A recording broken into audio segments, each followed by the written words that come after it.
强买强卖，倒真是霸道啊！嘿嘿，这可是天宇城8大城之一，竟敢在这儿撒野！什么东西，让这堂堂一位神将这般不顾颜面？剑无双，有件事情你或许还不知道，我叫金陵，我的父亲是金蛇神君。剑无双，你应该明白我说这话的意思。还是妥协吧。将那东西卖给他，或许会吃点亏，但也比得罪金蛇神君要好多的。这位神将也真够倒霉的，竟然碰到了金蛇神君的儿子。我可听说那位金蛇神君可是非常护短的。无双小友，那金蛇神君是谁啊？抱歉，我没听说过。好，很好。哼，剑无双，我记住你了。山不转路转，今后咱们有的是机会碰上，走着瞧。哼。哎呦，金蛇神君啊，他竟然说没听说过。呵呵，这位神将可真够有种的。是有种，胆量也够大，可他这样一来，却是彻底把金蛇神君给得罪了呀。听说那金蛇神君非常护短，这位神将今后的日子怕不会太好过了。这下子怕是麻烦不小了。无双小友，你刚到妖灵大陆还不知道，但我却是听说过金蛇神君的。那位金蛇神君在108位神君当中是性子无比怪异的一位。他以金蛇神君为名，就已然说明他心性如蛇，而且他的护短也是众所周知的。整个灭妖联盟的人都知道，谁要是得罪了金蛇神君，一般都没有好果子吃啊。哼，是吗？我现在的实力或许还没法正面敌过一位神君，可是拼起命来，一般的神君想要杀我也不是那么简单的。好了，不说那金蛇神君了，说说风萧神君吧。金陵刚刚说那风萧神君赠予了你一枚玉简，那是怎么回事啊？哼，我也不怎么清楚。我在参加神将考核的时候，那位风萧神君似乎就在附近看着。等考核结束之后，有人上前来说我在考核当中表现连风萧神君都颇为赞赏，紧跟着便把那玉简给我了，说是风萧神君赠予我的。是这样，将那玉简拿出来给我瞧瞧。这是……你知道这玉简？我当然知道，这是地心宫的信物，而且还是金色信物，代表能进入地心宫第4层。这信物当中的数字代表的则是能够在其中待的天数。10天，去地心宫第4层待10天。哎呦，无双小友啊，我现在终于明白那金陵为何要费这么大的劲，甚至是软硬兼施，想得到这枚玉简了。这么珍贵？珍贵，何止是珍贵啊！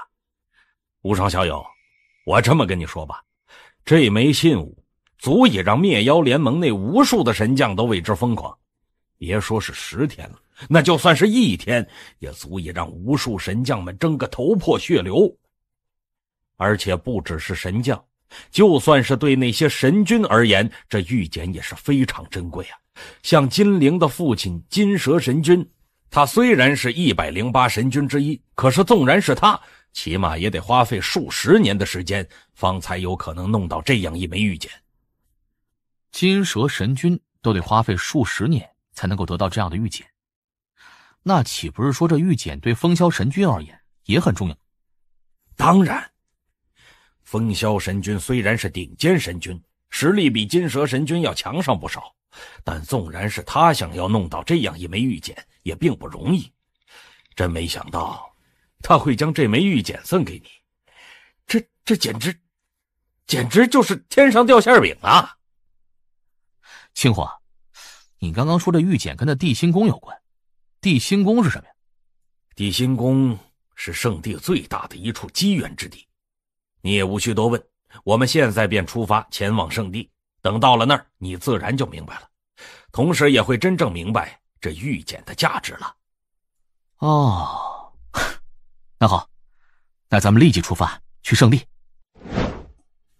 在我妖灵大陆人类族群当中，只有神将以上的存在方才有资格进入这圣地，至于那些一般的霄云境都没有这个资格。这些宫殿居住着灭妖联盟的众多顶尖强者，能够在圣地内拥有一座宫殿的，哪怕只是最下方山脚的宫殿，那都是最顶尖的神将。而那山腰上的宫殿，据说住着的都是神君。哦，无双小友，你看那儿，那是灭妖楼，是我灭妖联盟的宝库所在。在那里，不管是功法、秘籍、淬体法文、丹药、神兵等等，应有尽有。像那荣古法门的后面几层，也可以从这灭妖楼内得到，当然也得付出一些代价。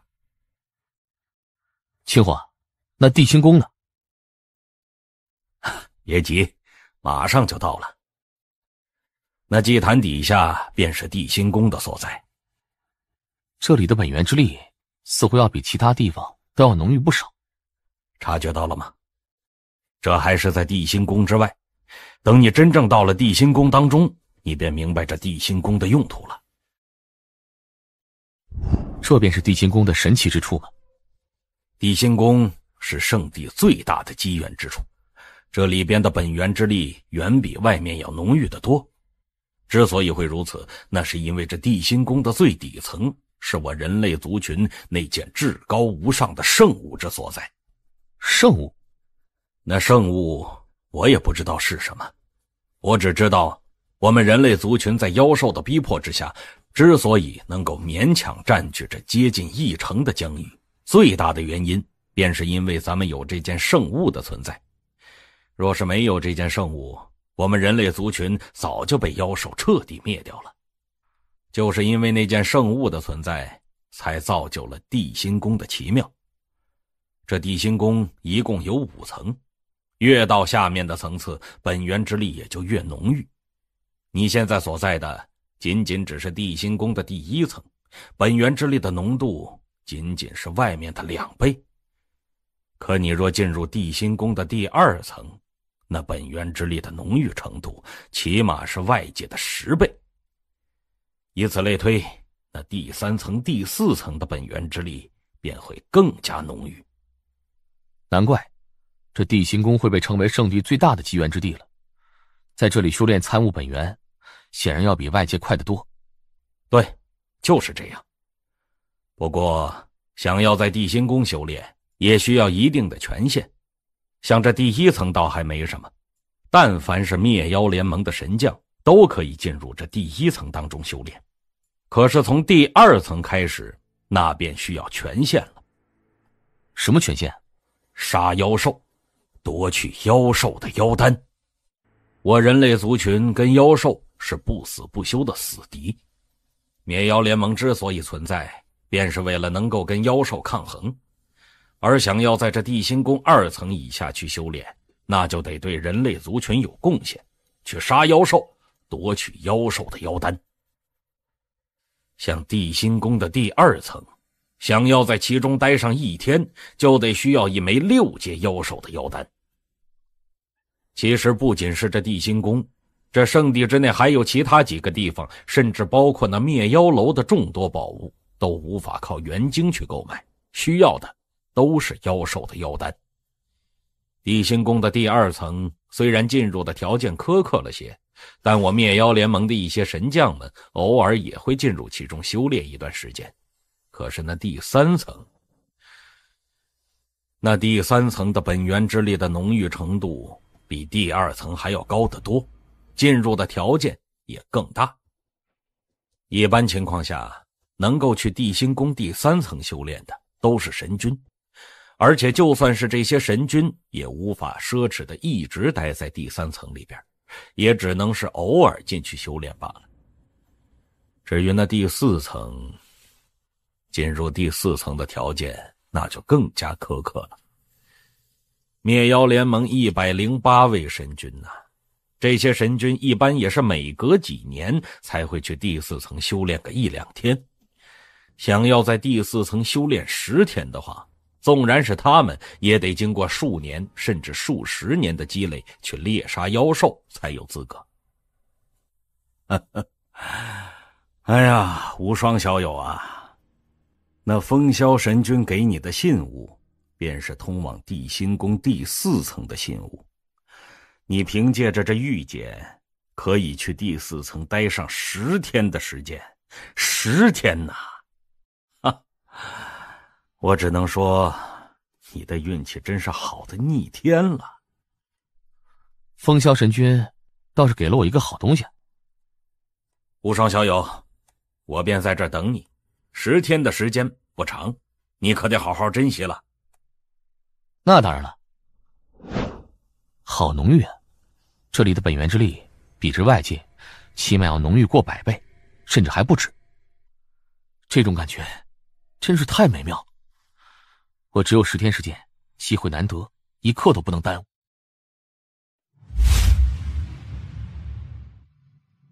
世界本源、杀戮本源全部凝聚了8道印记。8道本源印记在这圣境当中已经属于不可思议了，但不知今后我还有没有机会凝聚出第9道印记来。九霄境，直冲九霄。或许当我凝聚出第9道本源印记后，我方才有真正的资格突破了。可惜了，我只能在这儿待上10天。若是让我再待上一段时间，说不定我真的有可能将第9道本源印记给凝聚出来。跟第4层比起来，这第1层差的实在太远了。无双小友，在那第4层收获如何呀？收获很大，可惜了，只有10天时间。哎呀，10天已经不少了，你就知足吧。像我，别说第4层了，能让我去第3层待上1-2天，我做梦都该笑醒了。哼。哎，对了，青火，你之前说想要去地心宫第2层，还要去那灭妖楼兑换宝物，都需要妖兽妖丹。那些妖丹都是从哪儿来的呀？去猎杀妖兽？啊，得到妖丹的途径有很多，但是大致分为3条。第1条途径是替灭妖联盟做一些简单的事情，比如说去担任圣地还有8大城中的护卫，或者是去做一些跑腿的任务，都可以得到一定的妖丹的酬劳。这条途径比较安全，几乎不会遇到什么威胁，但是得到的妖丹也不会太多。至于第2条途径，则是去军营。咱们灭妖联盟内有4大军营，这4大军营分别镇守人类疆域的东南西北4面，而在人类疆域之外，便是众多妖兽占据的领域了。而且那些妖兽时不时的便会向人类疆域发起攻击，这4大军营的作用便是将这些妖兽的攻击抵挡下来，而且尽可能的斩杀妖兽。那些妖兽向我们人类攻击的规模有大有小，一般都只是一些小规模的攻击，但是也有时会爆发一些突如其来的大战。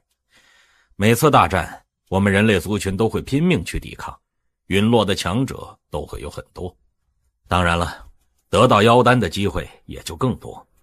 所以这第2条途径充满了危险，但是更容易得到妖丹。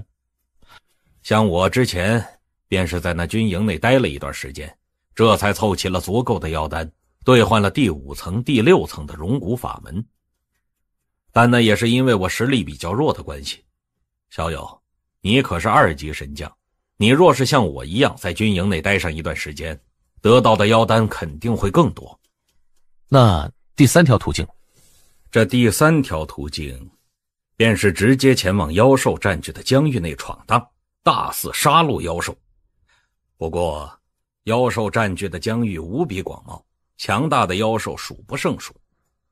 寻常的神将去妖兽的疆域闯荡，那就跟送死没有任何区别。所以敢于这样做的一般都只有那些神君，还有极少数的几位非常逆天，足以跟神君斗上一斗的神将才敢那样做。我已经决定了，就去军营。要去军营就得提前申请，然后等联盟的安排。跟我来吧。剑无双，2级神将，派至东营第7领麾下，任百人队队长。青火1级神将，派至东营第7领麾下，任10人队队长。方寒统领，从今往后就希望统领你能多加照顾了。金兄弟太客气了，有你父亲在，整个东营谁敢不给面子？毕竟你父亲金蛇神君也是咱们东营的众多将军之一呀。你尽管放心，从今日起，我第7领若是有好事，肯定少不了金陵兄弟你一份。那就多谢方寒统领了。统领，联盟调派的一位百人队队长跟一名10人队队长已经到了。是哪2位神将啊？那名10人队队长叫青虎，曾经也在东营待过，只是不在咱们这一领。至于那位百人队队长叫剑无双，是一位刚被授命的2级神将。哦，剑无双，是他？怎么，金陵兄弟，你认识这人？哼，何止认识，我可是一直记着他呢。没想到他竟然也调派到这东营来，且刚好跟我是在同一麾下。看样子金陵兄弟，你跟这剑无双还有些仇怨啊。你先下去，告诉那剑无双，就说我还有些事情要处理，让他在外边等我一会儿。是。方寒统领，那剑无双希望统领你能多多帮忙。金陵兄弟，这里没有外人，如实说吧，你想要他怎么样？要他怎样？哼，我恨不得要他死。哦，咱们这些人类疆域边境的军事本就是刀口上舔血的，一不留神便会丢了小命。在这般情况下，想要他死，倒也不是什么难事。这样吧，今后他在我的手下，我会尽可能将那些充满凶险、随时可能陨落的任务交给他，如何？不，那些凶险的任务往往都伴随着莫大的好处。他若是真死在了那任务当中也就罢了，就怕他不仅没死，反而得到了好处，那就得不偿失了。那金陵兄弟的意思是？哼，那剑无双到这东营来，无非便是想杀妖兽，夺取妖丹了。可我偏不想他得逞。方寒统领，咱们第1领不是还有一项任务，是镇守那天际山脉吗？天际山脉？这天际山脉啊，就在咱们东营的后边。那些妖兽只有冲破东营的层层防御，才有可能出现在天际山脉内。一般情况下，只有那些费尽莫大精力的妖中奸细，才有可能去那里啊。不过，那天际山脉无比辽阔，仅仅一支百人小队镇守在那儿，就算是真有妖中奸细路过那儿，他们也很难发现。可以说，那完全就是个鸟不拉屎的地方，想在那儿混些妖丹，根本就是奢望。好，那就这样安排，让这剑无双在东营期间得不到1枚妖丹。就是这样。方寒统领，接下来的事情就拜托你了，我就先告辞了。你尽管放心就是，金陵兄弟的仇敌便是我方寒的仇敌，我自会有办法收拾他的。方寒统领应当是在跟人谈事，我们在这稍微等一会儿。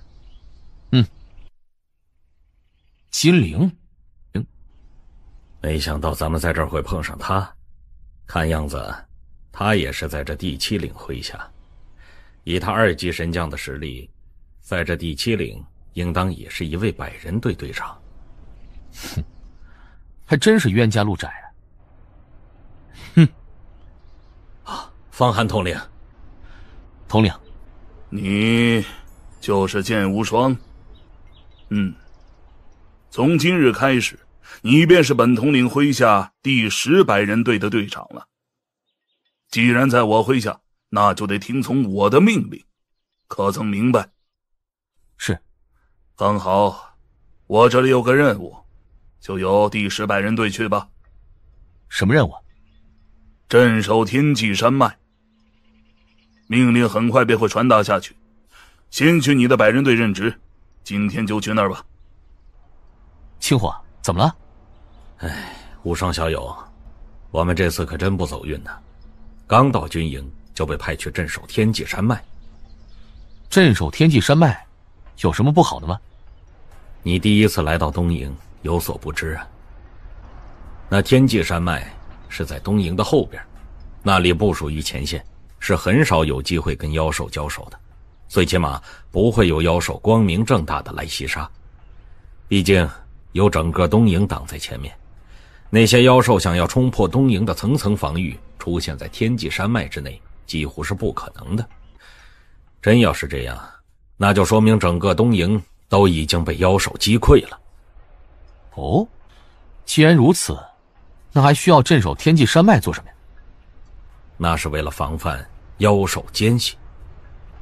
东营很大，整个东边疆域也是辽阔无垠，那些妖兽时不时的便会向我们人类族群发动攻击，那些明面上的攻击一般都会被东营的人类武者给挡下来，但是每次妖兽攻击的时候，都会伴随着一些少数的妖兽奸细混在其中。这些妖兽奸细虽然大半都被发现并且当场斩杀，可是依旧还有极少的一部分瞒过了众多东营的将士，朝人类族群来。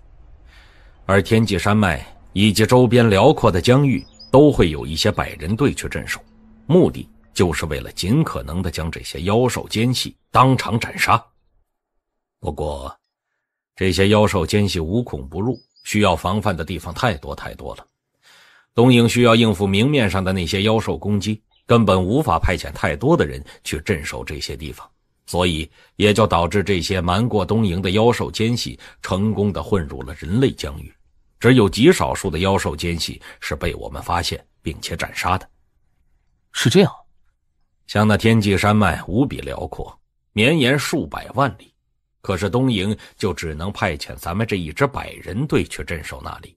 你说要是真有妖兽奸细从那天际山脉路过，被咱们发现的几率又有多少啊？绵延数百万里，也就是说咱们镇守天际山脉，平日里几乎不可能看到妖兽，就连妖兽奸细也很难看到一位了。就是这样，所以我才说我们不太走运。那天际山脉根本就是个鸟不拉屎的地方，想要在那儿混些妖丹，那几率可太小了。不过还好，东营内有规矩，镇守像天际山脉那等地方的百人队每隔1个月就会换一次。咱们现在在那儿镇守1个月，但是下个月就会有人来替换我们。那还好。我叫剑无双，从今日开始便是你们的队长了。这次我麾下的百人队在这天际山脉镇守才不到10天，统领就安排你们前来接手了，真是古怪。不管如何，反正也只有1个月的时间了，我便在这儿待上1个月就是了。我现在对本源世界、杀戮本源的感悟都已经达到瓶颈，短时间之内想要再突破凝聚出第9道本源印记来，怕是不可能的了。本源无法提升，那便想办法提升剑道。哎呀，1个月过了，总算可以离开这鸟不拉屎的地方了。不出意外，待会儿就会有别的百人队前来跟我们交接吧。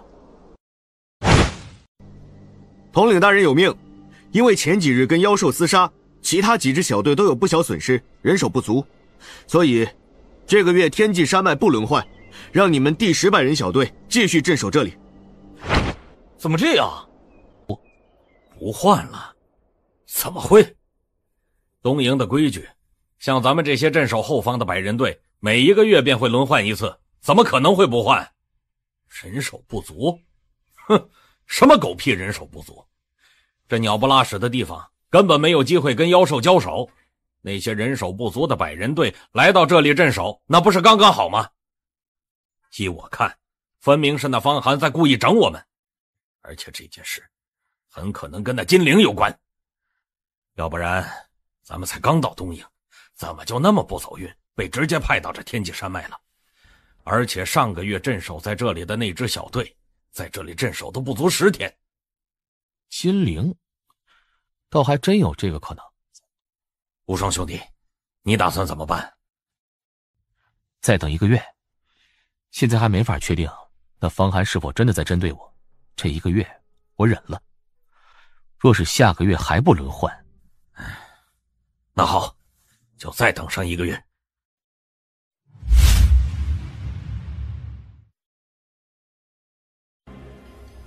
这都2个月了，竟然没有别的百人小队前来接替我们，甚至连个传话的人都没有，这到底怎么回事啊？再这样下去，我都快无聊死了。我宁愿去8大城，或者去圣地当护卫，甚至去当一些跑腿的职务，也不想待在这鸟不拉屎的地方。2个月了，连个鬼影都见不到。我听说是咱们的队长在东营内得罪了人，所以统领才会派遣他来到这天际山脉，明显是针对他。是这样啊？队长得罪的是谁啊？听说是咱们东营一位将军之子。混蛋，一群杂碎，居然公报私仇！上个月起码还有人来传话，而这个月却是连个传话的人都没了。无双兄弟，已经2个月了，咱们下边的兄弟都在愤愤不平，我跟其他几位小队队长也安抚了，可是没什么作用啊。我理解，清华，你吩咐下去，让兄弟们多等1晚，明日我会亲自前往东营去找方寒的。亲自去？你一个人？放心吧，有我1个人足够。那好吧，我下去了。方寒，金陵，我之前忍了你们1个月，没想到你们蹬鼻子上脸，老虎不发威，还真当我是病猫啊！陆心剑诀第4式总算成了，掌握了这一招，我的攻击最强攻击威能又提升了1个档次。有人马上便要离开天际山脉了，出了天际山脉便是人类族群的疆域。出了天际山脉后，我们立即分开，按照命令混入人类族群当中，想方设法接近人类族群的高层强者，尽可能的提供信息给族群，明白吗？人类强者，而且还是神将。2名7宵境强者，其他8人都是6宵境，可这2位7宵境强者却没有神将令符的气息。你们是什么人？回神将大人，我们是东营第3领麾下的军士，有特殊任务在身，刚好路过这里。特殊任务？什么特殊任务？这我便无可奉告了。哦，原来是来自第3领的诸位兄弟啊！你们第3领内也有好几个熟人呢。我听他们说，你们第3领那位天鹰统领脾气一直不怎么好，你们在他手下办事儿，可真有点倒霉啊！我家统领大人脾气是差了些，但对我们还算不错的。抱歉，我根本就不认识什么第3领的人。至于那位天鹰统领，也是我编的，妖族奸细，杀了他！哼，可笑，这么快，这么强！逃！赶紧逃！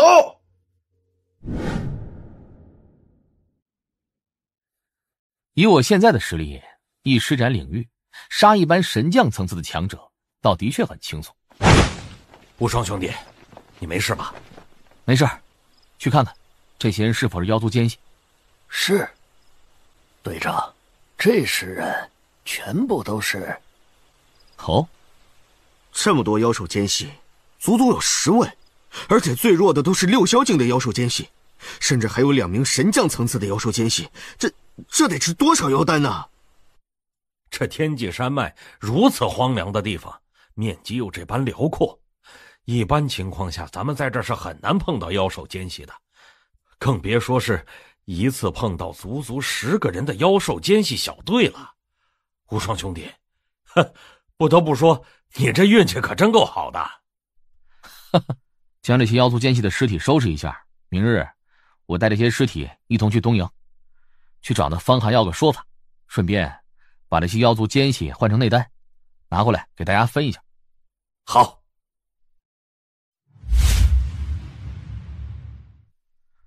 劳烦去通禀一声，就说第10百人队队长剑无双求见。稍等，统领大人说他现在有事情要处理，要你在这等着。哼，1个时辰了。方寒，我给了你足够的面子了，是你自己不知道珍惜。既然如此，那就怨不得我了。方寒统领。那剑无双得罪了金陵，在这东营还想有好日子过，做梦！方寒统领。混账！剑无双，本统领说了有事情要处理，要你在这里等着。你竟然出这般大的声音，逼迫本统领出来，是谁借给你的胆子，让你这般放肆的？放肆？哼！方寒统领，有一件事你得先搞清楚，我今日前来，并非是来求见你的，而是来找你讨个说法的。讨要说法？剑无双，你想要做什么？方寒统领，这件事莫非你不应该给我一个说法？3个呼吸，3个呼吸之内，你必须给我一个合理的解释，不然别怪我这个做属下的对你不敬。剑无双，我之前不是命人给你们传过话，这一段时间我第一领跟妖兽连番征战，人手不足，无法调派，所以让你们继续镇守在那里，有问题吗？哼，人手不足，这个借口你骗骗3岁小孩还行，对我而言却是一点说服力都没有。已经过去2个呼吸了，还要1个呼吸。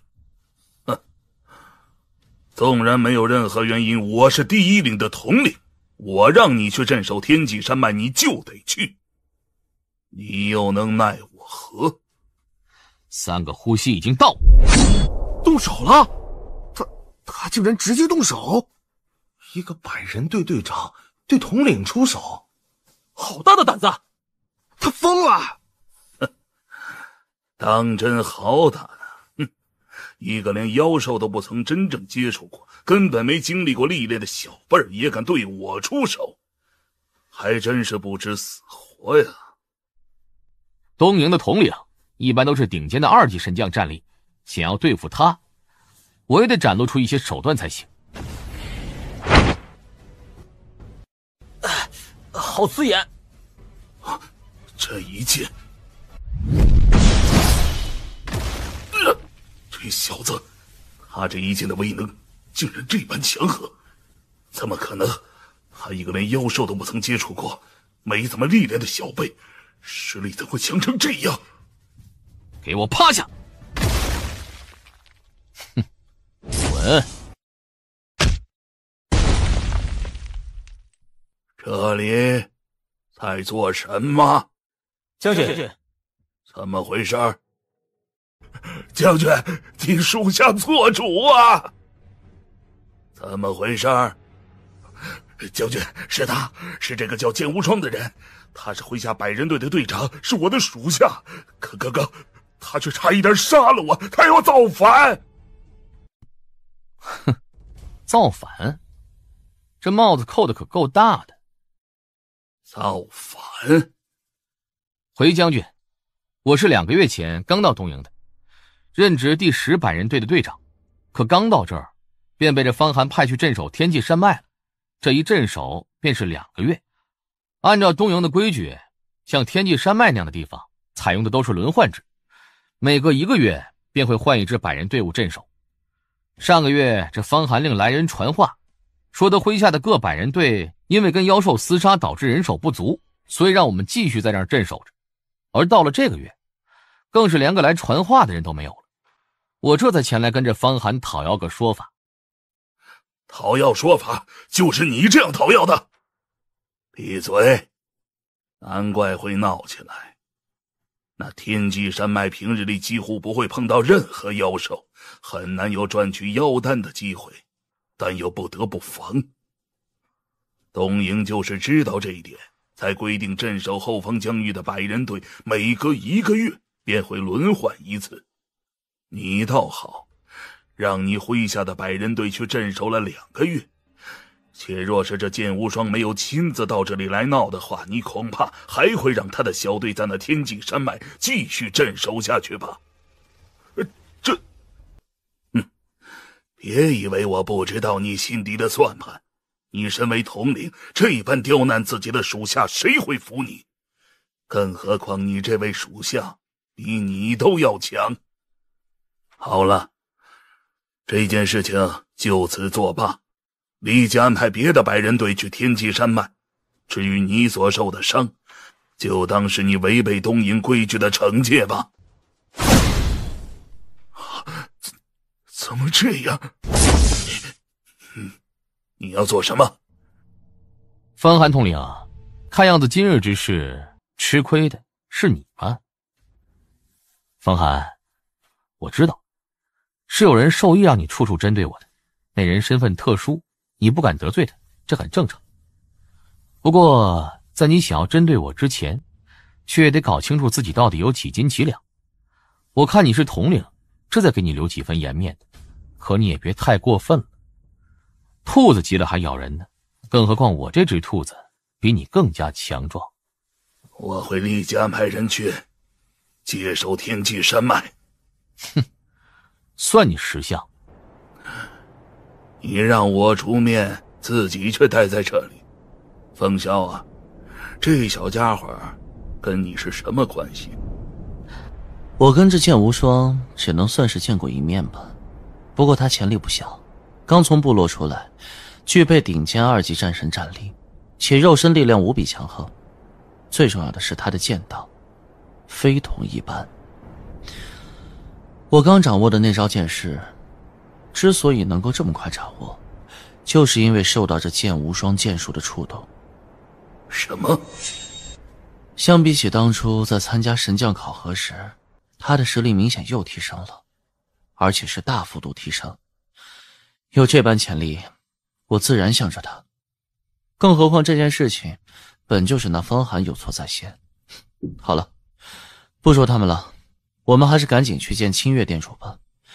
这次2大妖兽王大婚，对我们人类族群而言，绝非是什么好事。让第3百人队去接替剑无双的第10百人队镇守天际山脉。另外，让那第9百人队队长金陵来见我。是。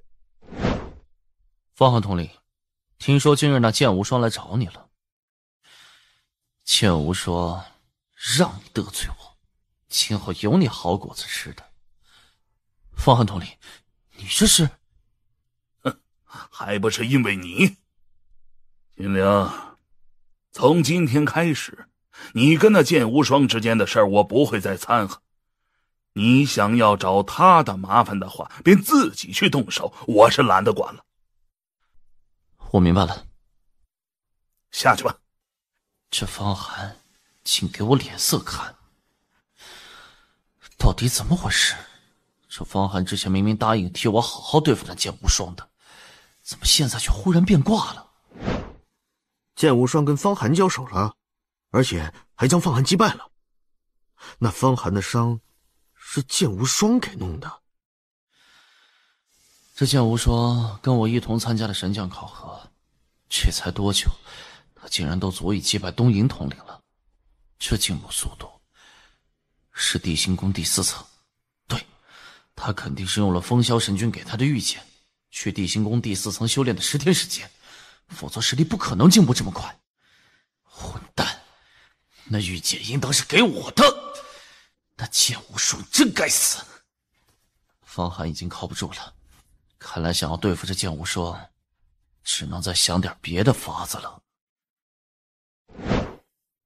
小的们，今日咱们2大妖兽王大婚，从今日起，咱们2大族群便是一家人了。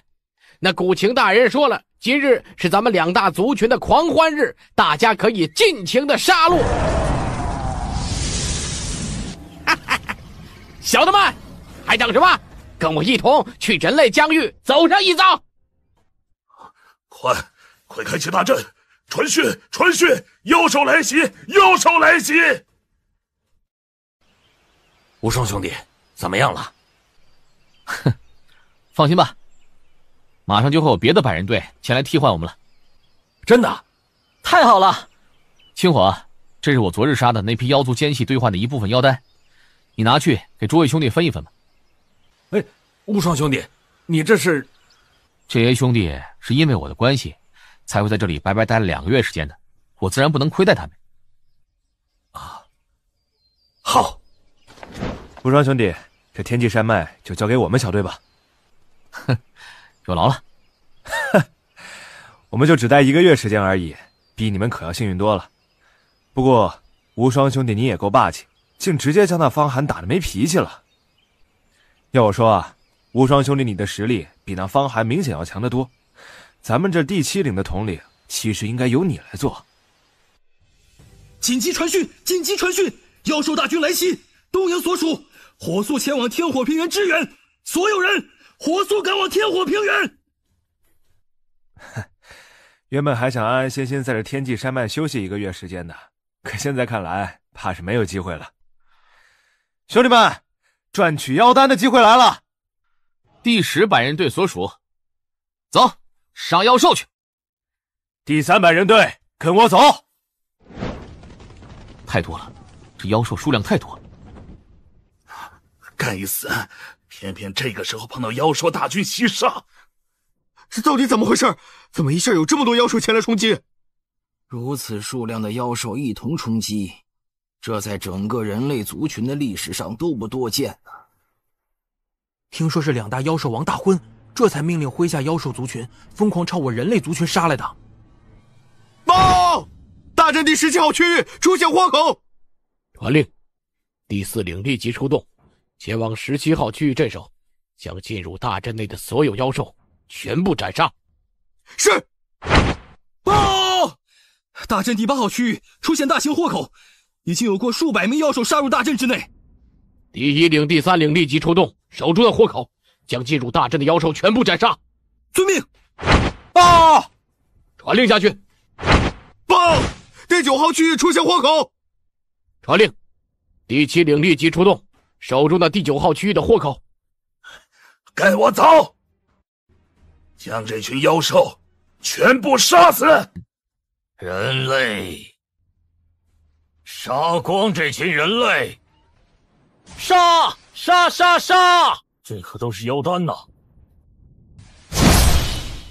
这些妖兽可都是妖丹呢。剑无双，方寒，有事啊？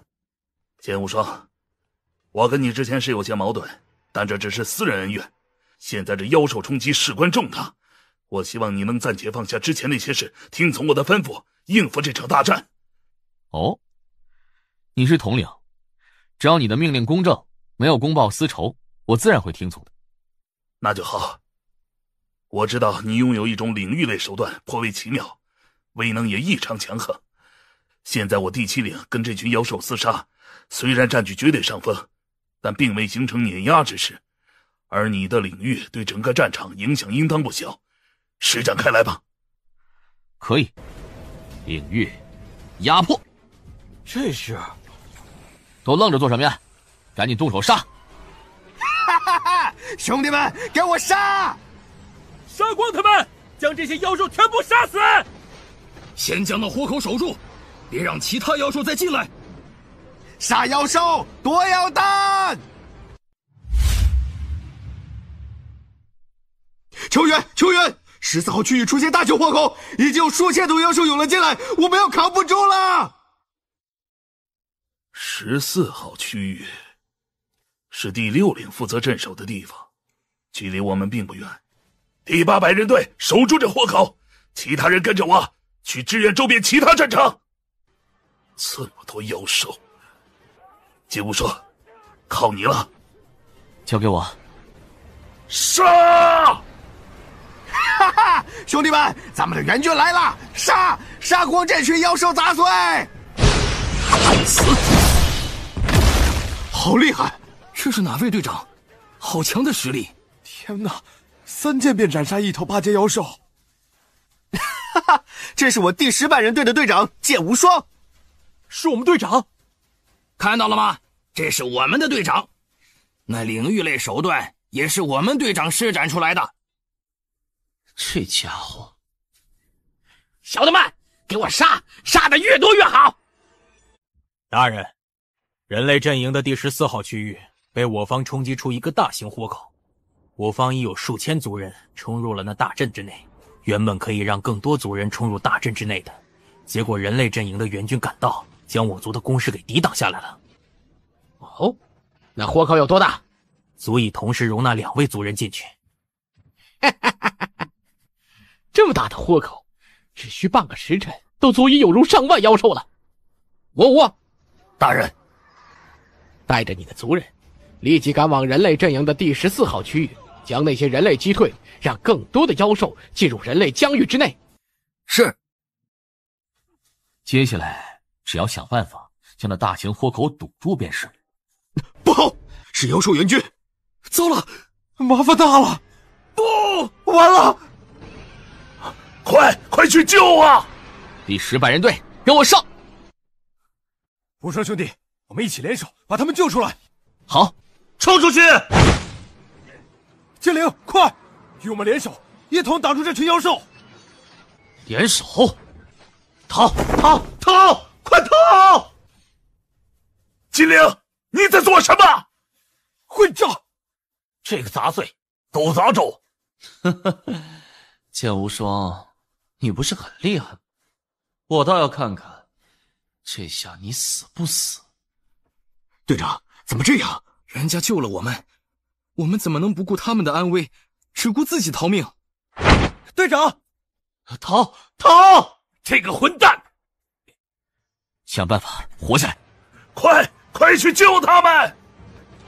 剑无双，安心去死吧！那是什么？给我滚！这战力，什么？怎么可能？这么强？这人并非是神君，但绝对是那种最逆天的2级神将。论战力，比之人类族群那些一般的神君，估计也差不了太多。该死！杀！哼，他再强，也只是一个人，不用理会他。都散开，去将其他人类全部杀死。怎么会这样？混蛋，这样都死不了！不好！好样的！队长，我爱死你了！小心点，别大意。那豁口必须堵住，你们自己多加小心。我去堵住那豁口。滚！该死的东西，都去死！剑无双，快救我！快救我！赶紧来救我呀！救你！混账！剑无双，你见死不救！哼，农夫救蛇，反被蛇咬，这样的事儿有一次就足够，绝不可能再有第2次。混蛋！不！剑无双，是你，都是因为你该见死不救。等着吧，我死了你也别想活。父亲，我死了，是剑无双，是他害死的我，他见死不救，替我报仇，杀了他，一定要替我杀了他！援军来了！总算是退去了。这一仗，我们东营损失太大了。我们损失是大，可这些妖兽被我们灭杀的更多。哼，这群妖兽可真够疯狂的。对了，灵儿的传讯。父亲，我死了，是剑无双，是他害死的我，他见死不救，替我报仇，替我报仇，杀了他，一定要替我杀了他。死了，灵儿她死了。剑无双，金蛇他这是怎么了？好强的杀意，可他刚刚还好好的呀，难道是他一位非常重要的人死了，还是怎样？我去看看吧。这大战刚刚结束，我东营元气大伤，可别再多出什么变故来。总算退去了吗？无双兄弟，收获怎么样啊？还算不错吧。待会儿将战场打扫完，那些多的妖丹，统领会根据每个人的职务及出力情况进行分配，到时候还能够得到一些，收获算是很大了。太惨烈了，血猴、石山、公孙阳，他们都死了。这便是人类跟妖兽之间的战争吗？难怪妖灵大陆人类对妖兽如此恨之入骨了。这是金蛇神君。无双兄弟来了吗？灵儿，金蛇神君，滚！谁是剑无双？便是你吗？我便是剑无双，不知金蛇神君有何赐教啊？灵儿死了。对，他死了，为何你还活着？去给灵儿陪葬吧！自大。你刚刚说谁自大？好快，好险！有点能耐。哼，好恐怖啊！这真的是神将可以达到的威能吗？太强了！哼，堂堂神君，莫非战力只有这点？可笑，神君的手段，又岂是你这般蝼蚁能够揣摩的？住手！是他。金蛇，你在做什么？西营，你要阻我？到底是怎么回事？金蛇，你好歹也是一位神君强者，如果没有特殊的原因对一个神将下手，那未免也太不注重身份了吧？原因？哼，他害死灵儿，这原因可够。灵儿，金蛇，你的儿子当是被那妖兽杀死的吧？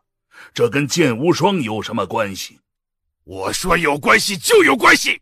西营，让开！金蛇，再不滚，我金蛇事后立即向众店主申请跟你生死战，一决生死。生死战？什么事？既然惹得你们两个都要进行生死战了。拜见清月店主。清月店主。店主？起来吧。金蛇，今日的你似乎颇为暴躁。金蛇神君，刚听到你要跟西影生死战，什么了不得的事，连生死战都搬出来了。金蛇，平日里颇为低调的你，难得今日这般强硬啊！清月店主，还有诸位，我之前在正面战场上察觉到金蛇神君的情绪有些异常，便跟着他来到这里。到这儿后，却见他出手跟这名叫剑无双的神将厮杀。金蛇神君毕竟是神君强者，如此不顾身份对付一个神将，而且还是一位刚与妖兽生死搏杀，为我灭妖联盟立下诸多战功的神将，这自然不合规矩。于是我便出面，想要将他拦下，却没想到他硬是要将这剑无双杀死才甘心，甚至他刚刚还说，我若是继续拦他，他便向诸位店主申请与我进行生死战。是这样，金蛇，怎么回事？清月店主，这剑无双害死了我唯一的儿子，我岂能不杀他？害死？你是说这位叫剑无双的神将，在刚刚跟妖兽的厮杀当中，因私人恩怨害死你的儿子？对，灵儿临死之前跟我传讯，说他与灵儿因为之前有过一些私怨，所以在刚刚与妖兽大军的厮杀过程当中，这剑无双见死不救，这才令灵儿死于妖兽手下。还望清月店主能够主持公道，让我出手斩杀此人，替灵儿报仇雪恨。见死不救，小家伙，可有此事？的确有此事。清月店主，还有诸位都听到了吗？这小子已经承认了，就是他见死不救，这才害得灵儿身死。他害死灵儿，我出手杀他，难道不应该吗？清月店主，还有诸位神君大人，在诸位下结论之前，有件事儿我得请问诸位。我想请问诸位，如果你们要去救人的话，一旦救了之后，他便会立即反咬你一口，令你陷入绝境当中。这样的人，换作是诸位大人，是救还是不救？本将仇报之人，当然不救。那就是了。诸位大人有所不知，就在那金灵身死之前，我已经救过他一次了。结果我竭尽全力将他救出来，甚至令自己陷入陷阱当中。可救出他之后，他对我们这些救他的人却不管不问，只顾自己去逃命，令我们陷入绝境，九死一生。若非我手里有一些底牌，不仅是我，包括我麾下100人队的诸多军士，都得死在妖兽手中。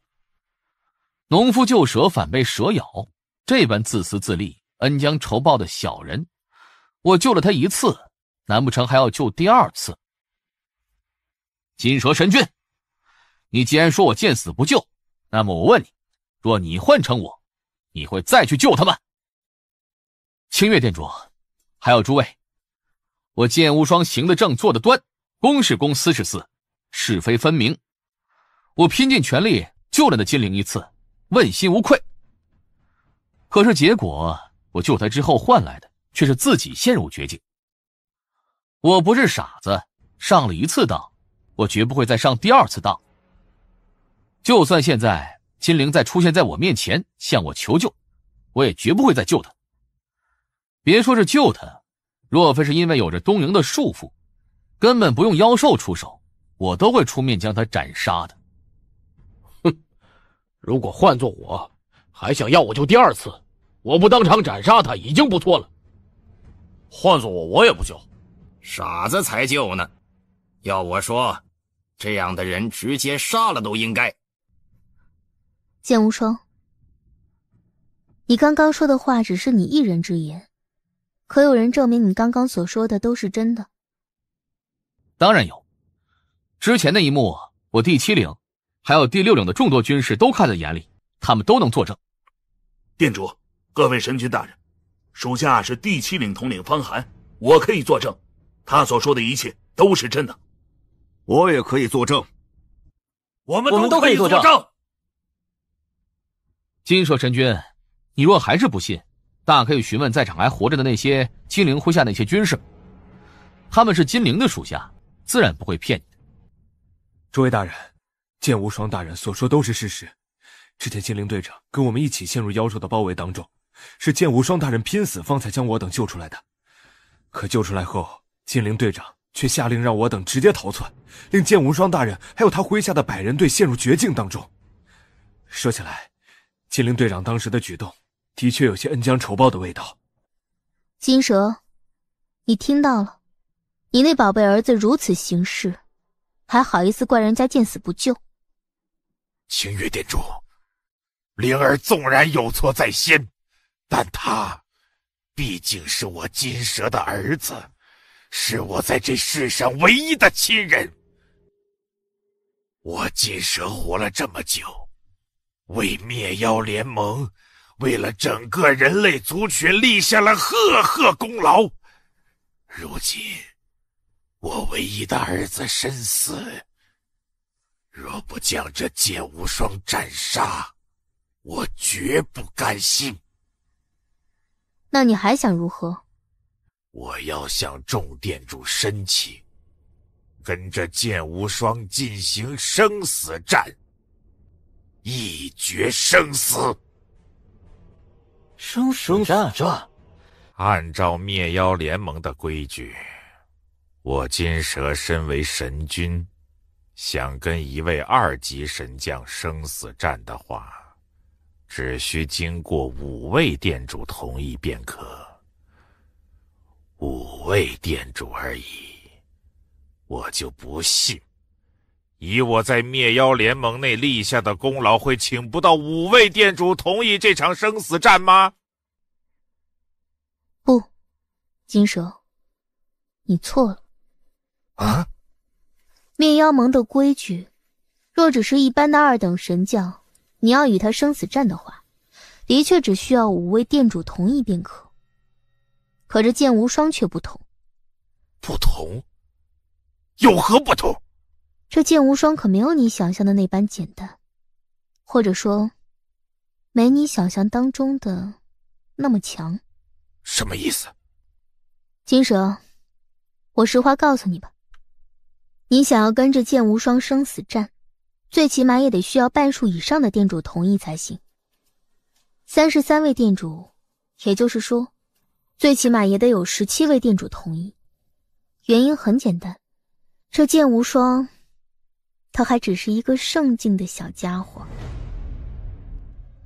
星月店主，你刚刚说什么？我说这剑无双，只是一个圣境。圣境？这剑无双，只是一个圣境？一个2级神将，且战力强成那样，之前跟金蛇神君交手，短时间内都没有处于下风，而这剑无双只是一个圣境。哼，开玩笑嘛！假的吧？圣境？怎么可能？不可能！圣境？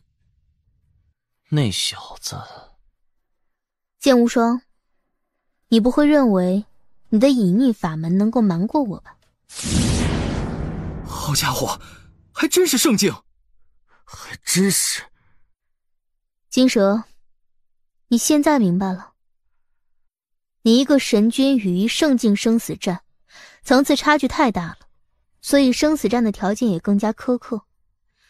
你提出的生死战，最起码也得有过17位店主同意，方才可以进行。剑无双，你别得意，17位店主，我会想办法请到他们同意的，不管付出如何代价，哪怕豁出我这条性命，我也会替我灵儿报仇雪恨的。圣境便有如此战力，有意思啊！这剑无双当真了得，如果让他突破达到霄云境，其战力怕是比我等都要强了。金蛇这次是只能打碎牙往肚子里咽了，想要找到17位店主同意他跟着剑无双的生死战，这根本不可能。好了，事情已了，都散去吧。剑无双，这是众多军士打扫战场得到的妖丹宝物，按照职务还有在这一战中的出力情况分配。你出力最大，所以直接占1成。多谢。8节药丹13枚，7节药丹36枚，6节药丹141枚。至于6阶以下的药丹，更是数不胜数。果然，大战才是最容易得到妖丹的呀。有了这些妖丹，接下来几层的荣古法门便有着落了。看，那就是剑无双，就是他。听说今日金蛇神君亲自出手都奈何不了他，而他的境界据说只是一个圣境。一个圣境，实力却强成这样，简直不可思议。无双兄弟，你现在在东瀛的名气可真够大的，很多军士都在议论你呢。无双兄弟，你还在担心那金蛇神君？还好。其实你根本没必要在乎那金蛇神君，他虽然是神君，但是你也是灭妖联盟的2级神将，起码在明面上，金蛇神君绝不敢对你怎样。至于那生死战，那可得足足17位店主同意才行。可是那些店主是何等身份呢？纵然是这金蛇神君，也难见到其中一位。想要请动17位店主同意你们的生死战，那根本就不可能。17位店主？哼！当然了，这也只是明面上。可若是暗地里，那金蛇神君说不定会找机会杀你。兵来将挡，水来土掩。不管明面上还是暗地里，我都接着。将军，这是你要的关于那剑无双的所有信息，全在这里了。这么薄，怎么回事？怎么只有这几个月的资料？之前的呢？将军，根据我们查到的资料，这剑无双是几个月前被乌燕部落的人救回来的。至于之前的事儿，却是一片空白，根本没有办法找到。哦，啊，哎，他在乌燕部落的时候，才刚开始接触荣古法门。一个实力如此强横的圣境，可在几个月前才刚接触荣古法门，而且短短几月便将荣古法门修炼到了第6层。他的来历也充满神秘，竟是连灭妖楼都查不到之前他在进入乌眼部落的经历。他实力强横，手段也颇为了得，如此能耐，怎么可能之前一点名气都没有？只有2种可能，方才可解释一切。一，他是妖族奸细。不过他既然成为了神将，那必然之前有妖魂师亲自鉴定过的，可以排除。既是如此，那便只剩下第2种可能了。他是一个外来者。哈哈哈哈哈哈！哈哈哈哈哈哈！真是天助我也，天助我也呀！哈哈哈哈哈哈！这个剑无双竟然是一个外来者！查出他是外来者的身份后，要杀他，那就简单多了。前辈，金蛇，你来找我，是为了你儿子金陵的事儿。是。你儿子的事儿我帮不了你，前辈。金蛇，我是看着你一步步成长起来，走到今日这神君之位的，我也勉强算是你的半个师尊。你有事儿能帮的，我也会帮你。但灭妖联盟有灭妖联盟的规矩，你要杀的那人是联盟的2级神将，你想杀他，只有向他提出生死战一条途径。可最重要的是，他还只是一个圣境，一个圣境就拥有2级神将的战力，这在我妖灵大陆上都不曾出现过。这样的绝世天才，联盟内那些老家伙绝对不会允许你将他杀死的。他们不仅不会同意你提出的生死战请求，甚至还有可能会派遣强者暗中保护他，让他成长起来，成为灭妖联盟的一大战力。前辈，那剑无双是一个外来者。外来者，你确定吗？无法完全确定，但最起码也有90%把握。就算他是一个外来者，可你想要跟他生死战，依旧不容易。我知道，所以我才特意前来找前辈您。前辈，我曾经机缘巧合之下得到过一枚玉简，那玉简之中有一道信息，那信息提到了千古令。你刚刚说什么？前辈，你没有听错，那玉简的信息当中的确提到了千古令。快，将那玉简给我瞧瞧。金蛇，这玉简我要了。至于那生死战，我会立即传讯给其他店主，让他们卖我个面子，我亲自出面，他们不至于拒绝。多谢前辈。好了，你回去好好准备去吧。是。千古令。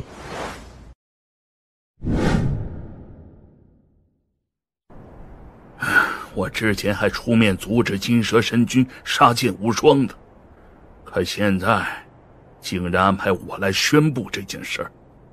没想到那金蛇竟真有法子让17位店主同意他们的生死战。凭他金蛇肯定没这个能耐，依我看呢，肯定是他背后的冰封店主亲自出面了。冰封店主是我灭妖联盟众多店主当中排在前3的顶尖存在，他的面子其他店主一般都会给。而且最重要的还是这剑无双是个外来者。对，如果不是外来者的身份，就算有冰封店主亲自出面都没用。好了，不说了，已经到了。剑无双，风萧神君，西影神君。剑无双，我是奉清月店主的命令给你传讯的。那金蛇神君提出跟你的生死战，已经有17位店主同意了。啊，同意了。看来我小瞧这位金蛇神君了，能够让17位店主都同意这生死战，能耐倒也不小。按照联盟的规矩，既然有17位店主同意，那你们的生死战便定下。不过考虑到你只是一个圣境，与金蛇神君层次差距太大，所以会给你1个月的时间准备。1个月后，就在圣地的生死谷内，你和金蛇神君一决生死。1个月了。命令已经传达，我就先走了。剑无双，风萧神君，上次在天宇城神将考核上时，你便让我吃惊不已。可现在你给我的吃惊却更大了。怎么，知道1个月后要跟那金蛇神君生死战，有压力了？是有点。没办法，联盟查出你是一个外来者，那些店主们自然没人向着你。生死战已经确定，那便无法改变。你就算现在想要逃，都已经为时已晚。除非你是逃入妖兽占据的疆域当中，永远都别回人类疆域。哼，区区一个金蛇神君，还没资格让我逃。剑无双，我给你提个醒，不要太小瞧金蛇神君。金蛇神君在108神君当中一直非常低调，低调的让所有人都觉得他在众多神君当中应该算是垫底的。可他真正的实力到底有多强，却没人说得清。毕竟他从来没有跟人或是那些妖兽拼过命。我跟他也打过一些交道，虽然不曾交手，可我总感觉他的那个实力并没有明面上那么简单。之前你虽跟他交过手，可我敢肯定，那个时候的他根本没用全力。不管怎么说，1个月后的生死战得看你自己的能耐了。我这里有2样东西，应当可以给你一些帮助。这玉简是我对道的一些心得，同时也有我参悟滴水剑道的诸多玄妙在内，对你今后参悟道应当可以起到一些借鉴作用。至于这果子，名为魂果，是我在妖兽疆域闯荡时机缘巧合下得到的。我当初得到了2枚，我自己吞服了1枚，剩下的1枚就在这儿。魂果是一种非常独特的天材地宝，可以用来提升魂。像我之前只觉醒2道剑魂，可吞服这魂果后却觉醒出了第3道剑魂。而你的剑魂非常奇特，或者说非常可怕，但同样还有着极大的成长空间。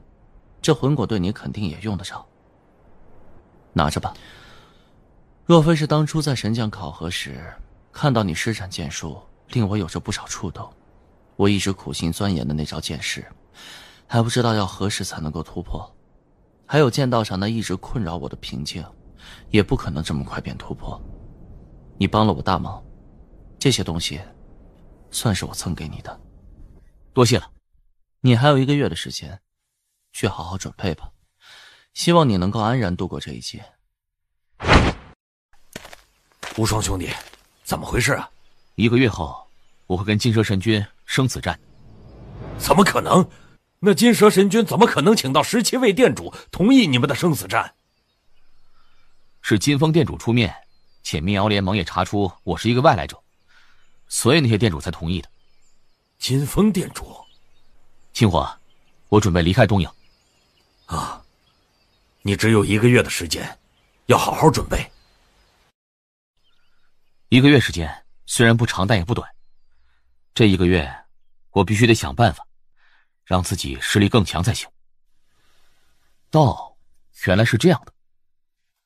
按照风萧神君所说的，他是将剑道与滴水本源结合，这才演变出滴水剑道来。虽然也是道，可我总感觉有些古怪。滴水剑道似乎都已经脱离了滴水本源的本质了。不管怎么说，风萧神君这份心得感悟对我帮助依旧极大，起码我对道已经有了清晰认知了。至于风萧神君的一些理念，我虽然无法苟同，但每个人都有每个人的道，好像每个人都有不同的路要走一样。这份心得让我借鉴1、2便已经足够了。至于我自己的道，还得按照自己的理念不断去钻研。魂果，也不知道魂果对我的剑魂会有怎样的用处。这种感觉好奇妙啊！果然，我的剑魂有了大幅提升以后，这剑魂之力也变得更加强横。风萧神君倒是给了我一个好东西，这份人情我记住了。我需要荣骨法门第7层、第8层、第9层的修炼法门，这是兑换这3门法门的妖丹。稍等。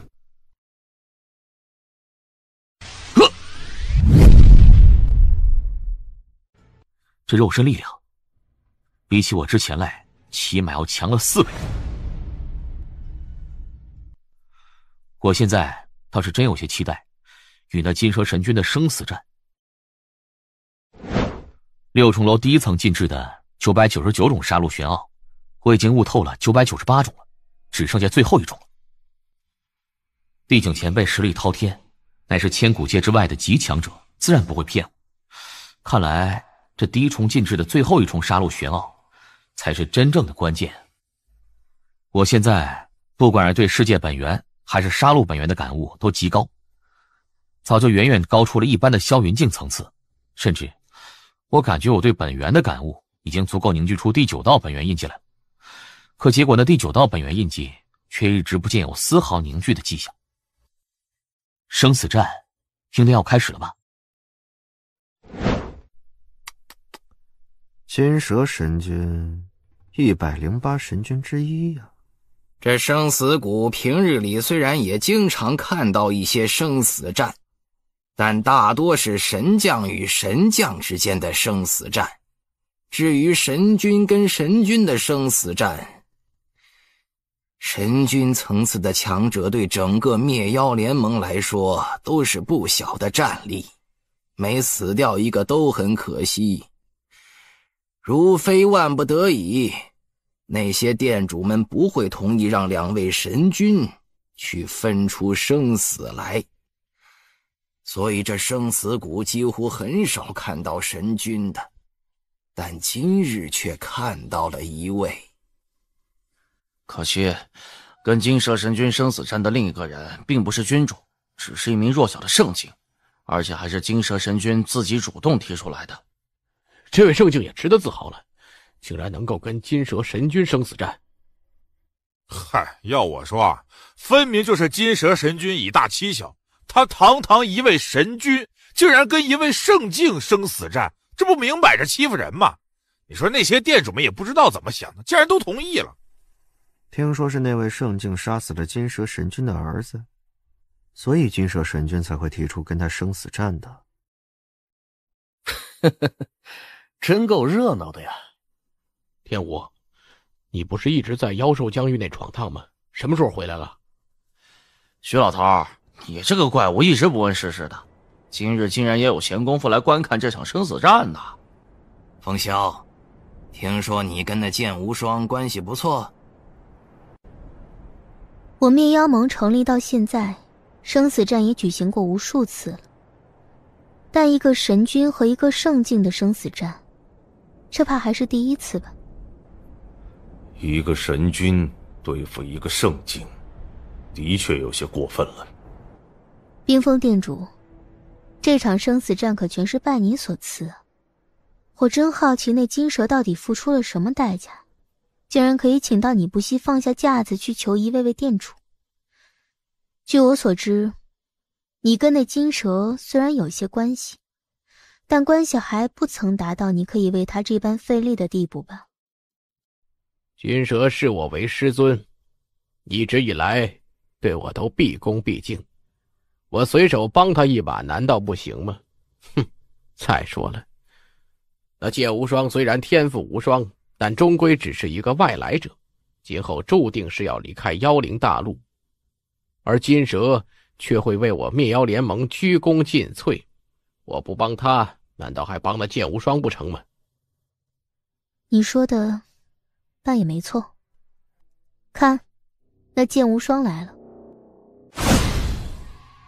这剑无双看起来挺有自信啊。果然只是一个圣境啊。虽然只是圣境，但他身上却有神将的令符气息，而且还是2级神将，这怎么可能？哼，有什么不可能的？你们是不知道，1个月前东营爆了一场与妖兽的大规模厮杀，那一战上，这位剑无双大人展露出来的实力，可比那些顶尖的2级神将都要强得多。我刚从东营回来，也听说了，这剑无双的确是一位不可思议的天才。哎呦，可惜了，这样一位顶级天才，却要死了。还算是有胆，原以为你会就此逃到妖兽占据的疆域当中，永世不回人类族群了呢。哼，就凭你还没资格让我逃。哼，还真够自信，或者说是自大。既然如此，那今日我便将你这条命给收了。虽然晚了1个来月，却也算是替我儿报仇雪恨了。报仇雪恨？或许我送你去黄泉，跟你儿子团聚也说不定。那便试试看吧。一个圣境要对抗一位神君，这在别人而言或许是奢望，是完全不可能的，但对我而言却未必真的不可能。战吧！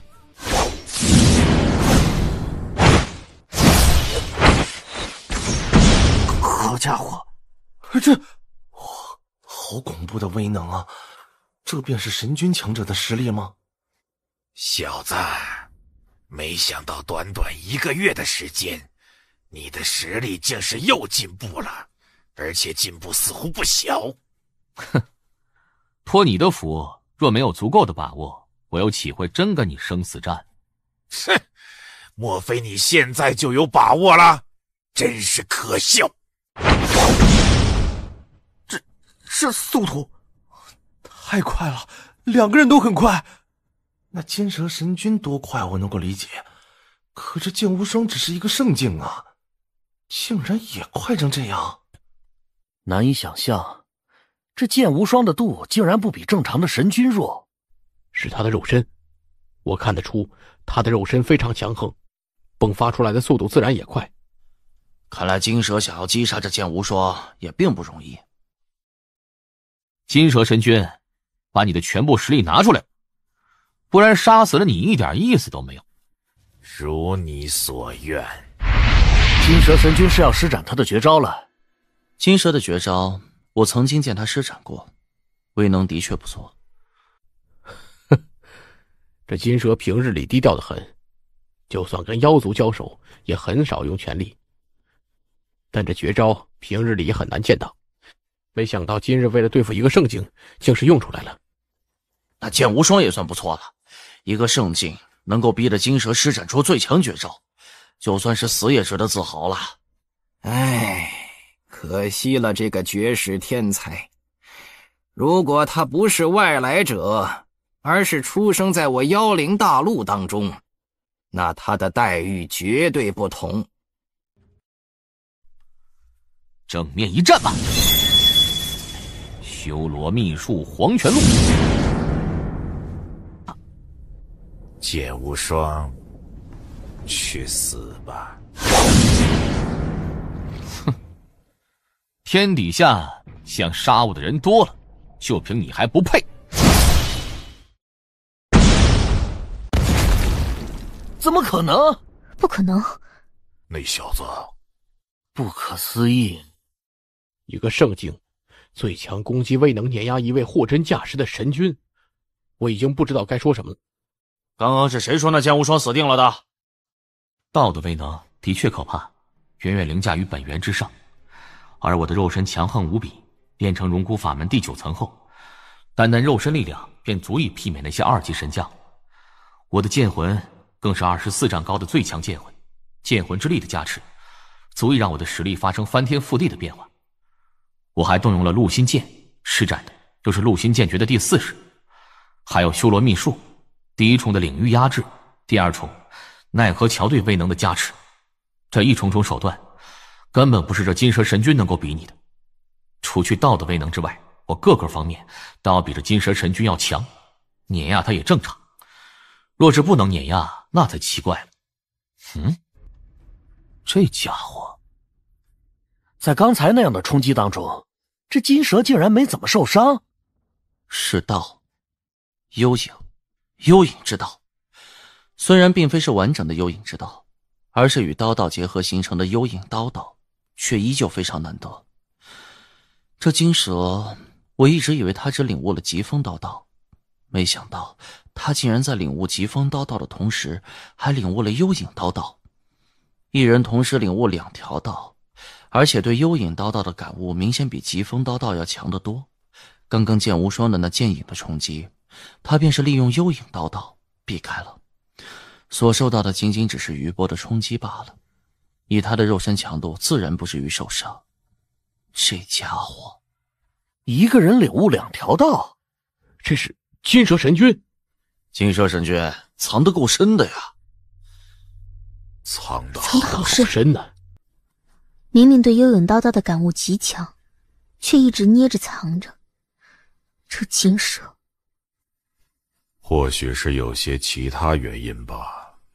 等这次生死战结束，我再好好问问他。看样子，所有人都小瞧了你。幽影刀道一暴露，后患无穷。不过，为了给灵儿报仇，也顾不了那么多了。小子，能够将我逼到这一步，你也该自豪了。我自创的幽影三绝刀还从未在别人面前施展过，今日我便让你见识见识，也让你死得其所。幽影三绝刀，你瞧好了。啊，反应不错嘛。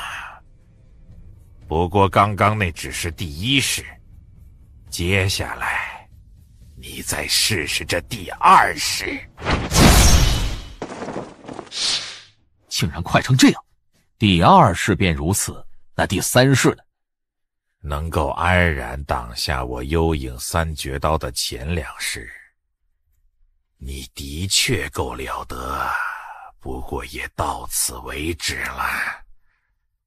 我幽影三绝刀真正最强的是第三式，这一刀你必死。天哪，这是什么？8个金蛇神君，幽影，且足足凝聚了8道幽影。这金蛇对幽影刀的感悟，竟然已经达到了这一步。既然避不开，那便硬扛吧！死吧！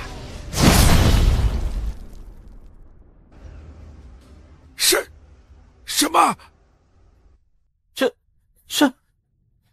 这种事，闭眼，在剧等关头，他闭上了眼睛。他在做什么？难道是刚刚那一刀？虽然没有击穿他的心脏，却依旧给他带去了巨大伤害。他现在闭眼是在恢复伤势。我终于明白，这最后一种杀戮玄奥是什么。原来如此，难怪地景前辈会说，破解了第一重禁制，便自然能够跨入道的门槛。原来这第一重禁制，便是杀戮本源演变成杀戮之道的过程。哼！我就不信了！去死！去死！去死！之前还觉得他的速度快得不可思议，但现在看，却也只能算是一般了。这是残影，什么时候？金蛇神君，你的速度也不过如此吧？金蛇神君，我得感谢你。感谢我？当然，若非因为你，我想要突破，还不知要等到猴年马月呢。为了感谢你，我会用我最强的一招杀死你。这一招，我也是刚刚才领悟的。我要死了！这场生死战，原以为是我为灵儿报仇雪恨的，却没想到成了我的坟墓。剑无双，我金蛇聪明一世，没想到竟然会栽在你的手里。不过你也别得意，就算是死，我也绝不会让你好过。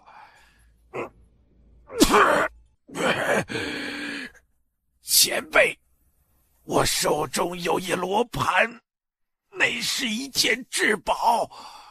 你想得千古令，那罗盘至关重要。这生死谷的禁制，我全力之下也得施展2剑方才可以劈开。可这剑无双仅仅1剑，而且还是在灭杀金蛇神君、削弱了部分威能后，依旧能将这禁制劈开了如此巨大的一道裂缝。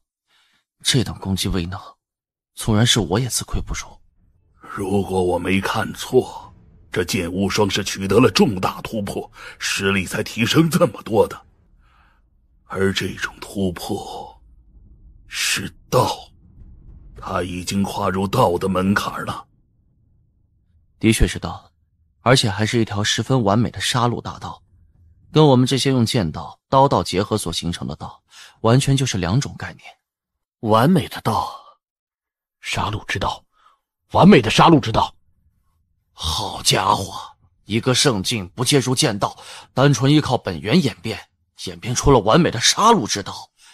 这剑无双，妖孽！完美纯粹的本源之道，比我们这些借助兵器之道方才领悟的道要强太多了。在我等9人当中，也就巫山你领悟的大地之道，能够跟剑无双这杀戮之道媲美了。我领悟的大地之道，虽然也是完美的道，但大地之道擅长防御，而这剑无双的杀戮之道，却绝对是诸多本源之道当中杀伐能力最强的一条道。论攻击威能，将远强于我。这剑无双未曾领悟到之前，战力便已经堪比一般的神君。现在领悟了完美的杀戮之道，实力暴涨，论战力，绝对已经达到了顶尖领主的层次。甚至单比攻击威能，我灭妖盟的诸多神君里面，怕是没有任何一个能够及得上的。冰封，你如此费尽精力促成他2人的生死战，可结果怕是赔了夫人又折兵了。罗盘，还有一罗盘是关系到千古令的至宝。这金蛇明明有着更重要的罗盘，之前竟然不告诉我。不过现在告诉我，那也不算晚。生死战结束了，剑无双，跟我来。圣境便领悟了杀戮之道，具备顶尖的神君战力，简直不可思议。可惜这样的绝世天才，并非是我们妖灵大陆的人，而是一个外来者。剑无双，这次生死战，你斩杀了金蛇神君，你的实力也已经达到了顶尖神君的地步。既然实力达到，那便可以取代金蛇，成为我灭妖盟的神君之一。不知你是否愿意担任？神君吗？我答应。选择担任神君，那作为神君的一些基本职务，希望你可以遵守。毕竟我灭妖联盟的资源，也不是白白可以得到的。没问题。既然是神君，那便给自己取个称号吧。称号嘛，在我的家乡，神君层次的强者被称之为君主，而我以剑为姓，擅长的又是剑道，所以从今天开始，我就叫剑君主吧。剑君主，很快我便会将你担任神君的命令散播开去。用不了多久，不管是人类群族，甚至那些妖兽们，都将会知道你这位剑君主的存在。剑君主，冰封店主，你莫非有什么想说的？我是专门给剑君主你赔罪的。赔罪？金蛇是我一步步看着成长起来的，他对我也一直无比恭敬。这次他来求我，我也是念在他这么多年来对我那般尊敬的份上，这才答应帮他一把。此事是我有错，希望剑君主你莫要见怪。若剑君主心底有什么不满的，大可以说出来，我可以用一些宝物或者妖丹来补偿。这冰封店主什么情况？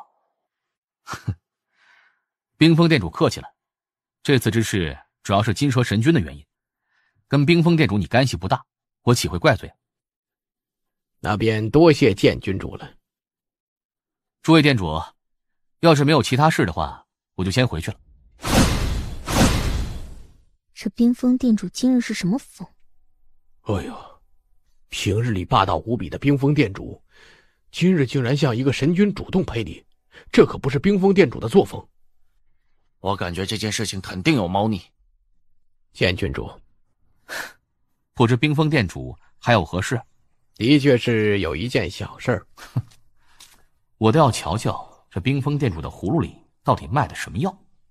剑君主，是这样的，金蛇也算是我的一个后辈，而我曾经还给了他一枚信物。那信物虽然没什么用，但对我而言却有着特殊的意义。现在金蛇身死，那信物也落入到剑君主你的手中，所以我希望剑君主你能够将那信物还给我。当然，见君主，你若是有什么条件，尽管提，我会尽可能满足于你的。不知冰封店主所说那件信物是什么呀？那是一个罗盘，就在金蛇的乾坤界内收着的。罗盘？哼！冰封店主啊，你也知道，我刚经历生死战，还没有来得及查探那金蛇神君留下的宝物呢，也不知道你所说的罗盘在哪里，甚至不知还在不在那乾坤界内。不如这样吧，待我回去以后，将那金蛇神君的乾坤界仔细查探一遍，找到那罗盘的话，我再给你答复，怎么样？也好，那我便等见君主你的答复了。这小子倒是颇为警惕的，或许也是我太心急了，让这小子看出一些门道来。接下来我便等着他的答复，绝不能再急着去询问结果。我越着急，他疑心反而会越重，到时候就得不偿失了。不管如何，那罗盘一定要弄到手。这就是那冰封店主要的罗盘？难道是在罗盘内部吗？这罗盘到底怎么回事啊？难不成真如那冰封店主所说的，只是一个普通的信物，没有用处吗？只是因为对冰封店主意义特殊，才会如此重视吗？有特殊意义的信物，这冰封店主为何要交给金蛇神君呢？哼！依我看，这罗盘肯定蕴藏着秘密，只是我还没有发现罢了。不管了，反正这罗盘在我手里，且我也是从金蛇神君身上得到的，跟那冰封店主可没什么关系。见君主，见无双，一个圣境竟然拥有顶尖君主战力。好家伙，人类的天赋可当真够了得的。不过还好，这位见君主是一个来自其他位面世界的外来者，今后就算实力成长起来，对我妖兽族群而言，应当也不会有太大的影响。不然，像这样的绝世天才，我妖兽族群可得想办法将其尽早铲除才行。金蛇神君好歹也是一位神君，却死在人类自己的手中，倒也给我妖兽族群少了一些麻烦嘛。哦，金蛇神君竟然还隐藏着实力。幽影之道，这不是金甲妖皇一直要找的人类神君吗？明明领悟了幽影之道，却藏着捏着，不显山不露水的，行事也异常低调，直到这生死战上没有办法，才不得不暴露出来。对，是他，不会错的。这金蛇神君便是金甲妖皇一直在找的那位掌握了幽影之道人类强者。金甲妖皇找了他那么久，如今总算是找到了。不过他现在已经死了。不管如何，先将这个消息禀报给金甲妖皇。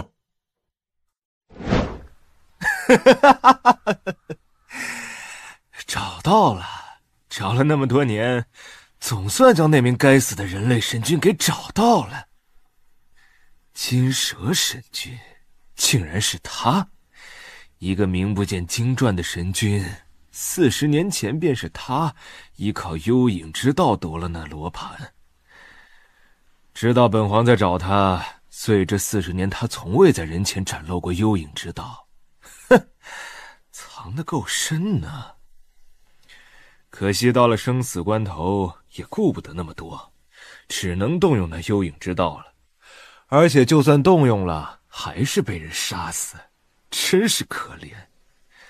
他一死，那罗盘应当便落入了杀死他的剑君主手中。剑君主，传令，不惜一切代价斩杀了那剑君主，将他的尸体还有他的乾坤界带到本皇这儿来。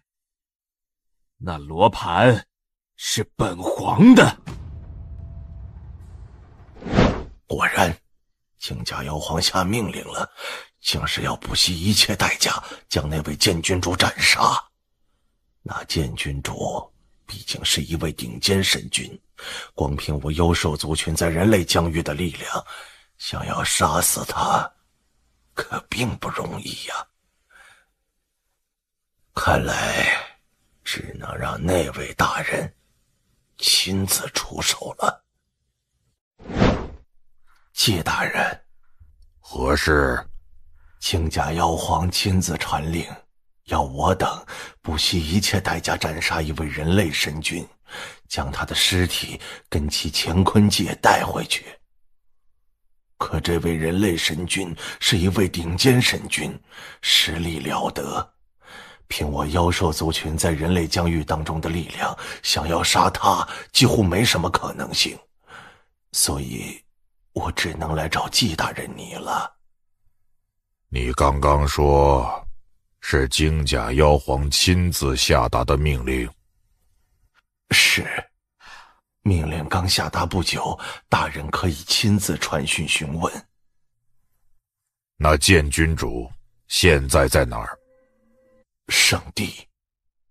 圣地？那是人类最重要的地方，不仅有人类族群第一强者玄灵殿主亲自坐镇，人类族群的那件圣物同样也在圣地之内。我若是跑到圣地去杀剑君主，那就跟送死没任何区别。我明白，从现在开始，我会命人时刻守在圣地之外等候着。据我得到的情报，那剑君主是一个外来者，而且境界极低，仅仅只是一个圣境。他没有选择离开妖灵大陆，而是继续留在灭妖联盟内担任神君。那自然是想要借助灭妖联盟的资源去提升实力，而灭妖联盟任何资源都需要妖丹去兑换，这剑君主肯定也需要妖丹。不出意外，他用不了多久便会从圣地出来，前往军营，或是去我妖兽族群疆域闯荡。只有这样才能够得到大量妖丹，到时我们就有机会将他斩杀。既然如此，那等他离开圣地之时，你再通知我便是。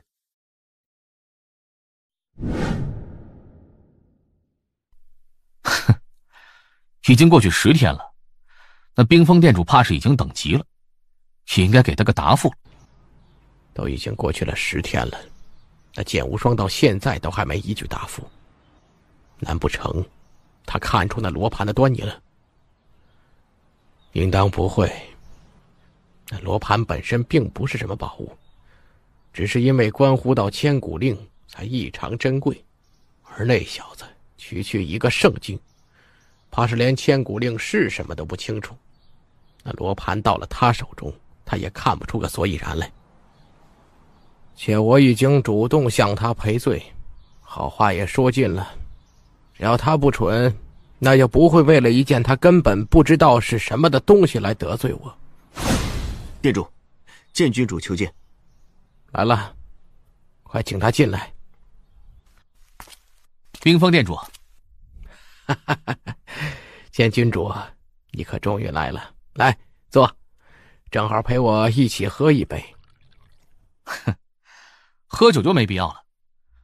冰封店主，你之前跟我说起的那个罗盘，我在金蛇神君的乾坤界内仔细找过了，不过很抱歉，我并没有找到。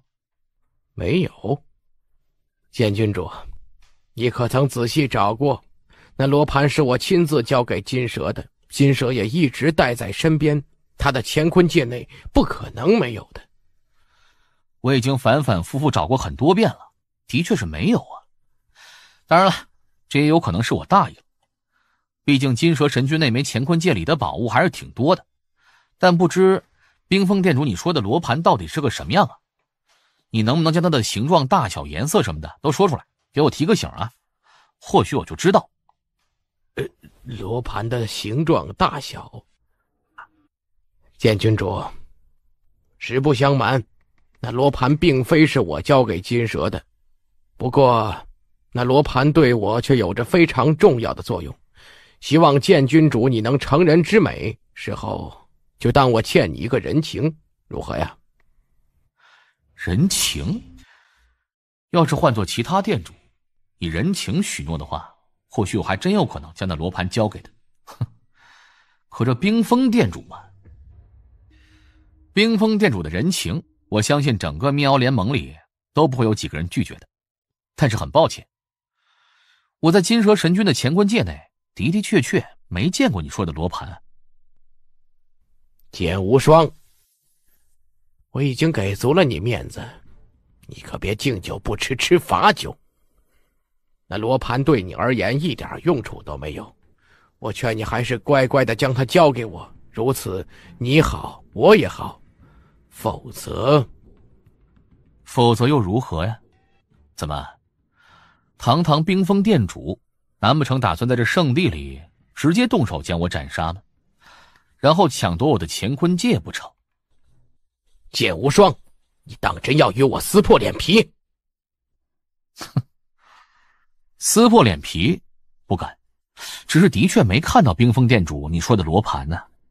哼，还主动向我赔罪，说白了，不过只是想从我手中骗走那罗盘罢。软的不行就来硬的，这冰封店主可真是够虚伪，够无耻。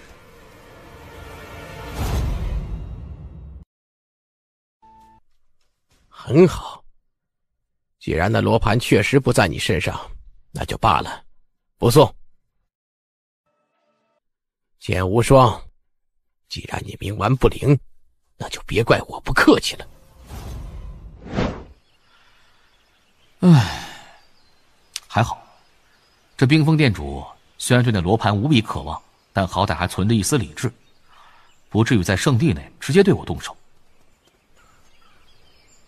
圣地内他有所顾忌，可我敢保证，一有机会，这冰封店主绝不会手软的。金蛇神君虽然也要杀我，但是为了给儿子复仇，而且直接出手杀我，形势好歹也算得上是光明正大。哼，可这冰封店主，唉，实力啊！这都过去2个来月了，那位剑君主竟然一直待在圣地内。那剑君主在2个月前曾在灭妖楼内兑换了荣古法门的第10层，而这2个月他一直闭门不出，看样子是在潜心修炼。原以为他成为神君后用不了多久便会离开圣地去军营活是我妖兽疆域的，可现在看来，他恐怕是要将荣古法门第10层练成了再动身了。荣古法门第10层，就算是灭妖联盟那些店主，也只有屈指可数的几位练成了。这剑君主仅仅一个圣境，想要练成这第10层，谁知道要到何年马月去了。一直这样等下去，等着他自己离开圣地不是办法，看来得用些手段将那剑君主从圣地内引出来了。乌烟部落，就拿这乌烟部落做文章。哼，若是这乌烟部落碰到了毁灭危机，我就不信这位剑君主还能那般安心地待在圣地内修炼。记住了，咱们这次的任务是杀鸡儆猴，将青冈部落彻底灭掉，干脆利落点，手段也可以残忍点，务必让那乌燕部落警觉惊恐。乌燕部落的首领肯定会立即向圣地那位剑君主求救，那才是我们想要的。明白。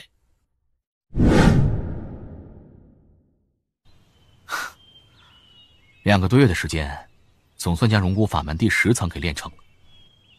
真不知道，当我的肉身提升到极致之后，会有多强。剑君主，道风神君。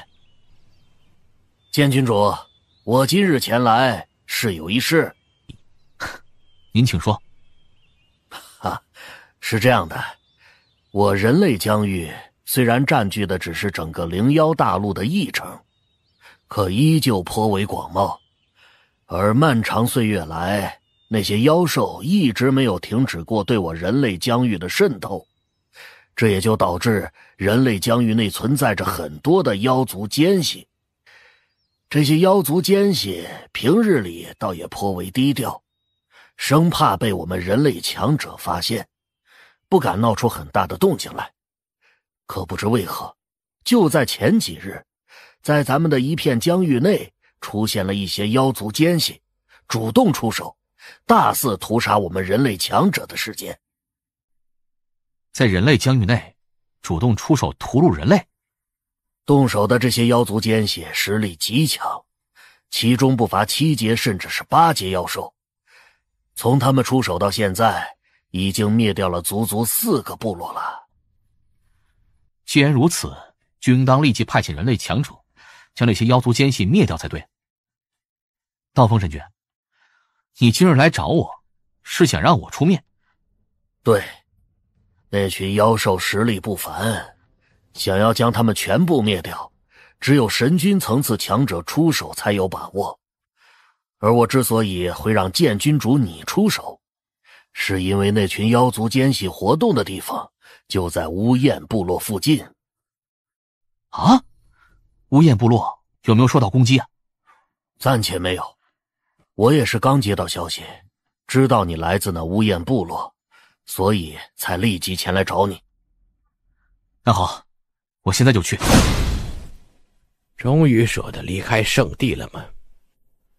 乌燕部落遇到危机，于是就坐不住了。我还以为这小子会永远留在圣地呢。剑无双，你若一直留在圣地内，我的确无法对你出手，可一旦出了圣地，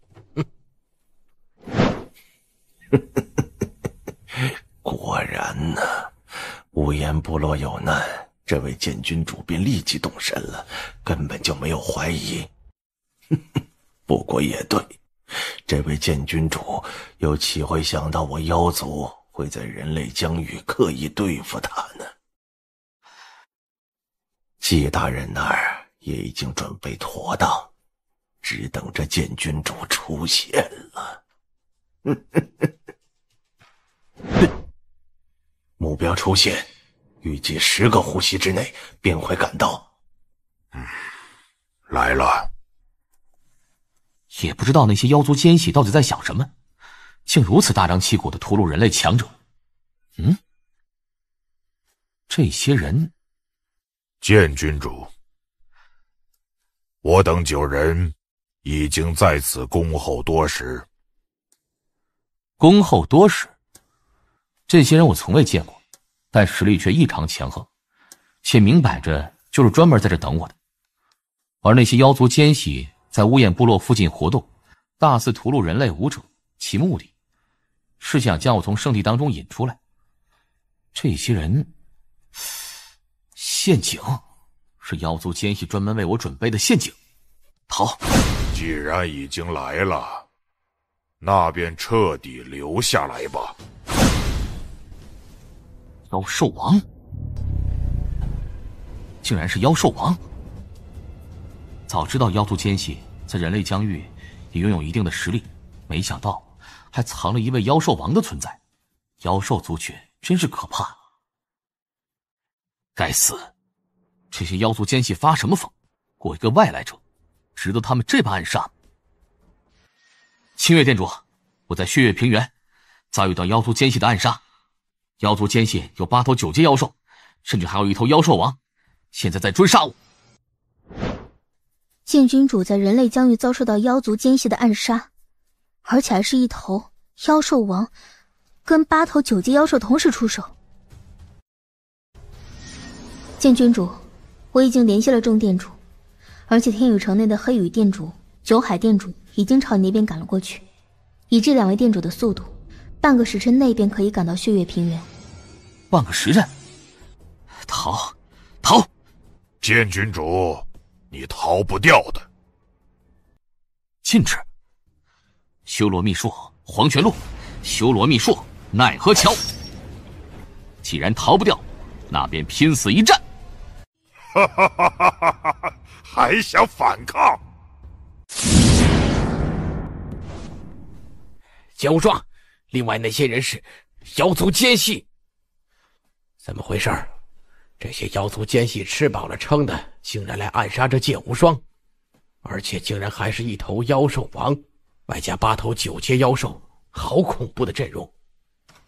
这些妖族奸细在我人类疆域内竟然还拥有这等可怕的力量，这真是太好了！天助我也！不错，的确是妖兽王，而且还是一头实力比较不错的妖兽王。杀了他，对，杀死他！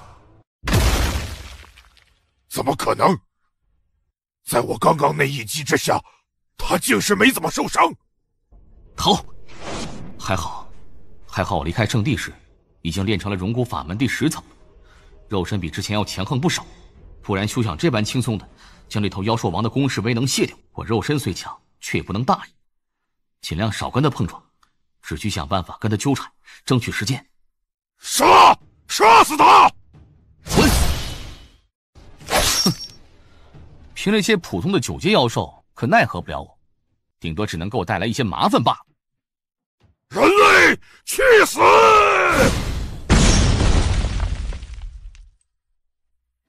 我这一拳已经用了全力，结果他依旧只是轻伤。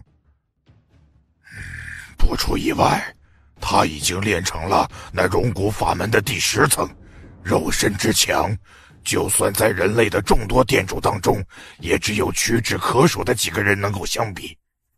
而且他的速度也不慢，他已经向人类联盟的强者求救，用不了多久，人类族群的强者便会赶到，到时候别说杀死他，就连我自己能不能走掉都是未知数。顾不得那么多了。化为本体了。这头妖兽王实力不错，化为本体，战力比之刚刚人类状态起码要强上1倍。也不知道那剑无双能否再支撑住。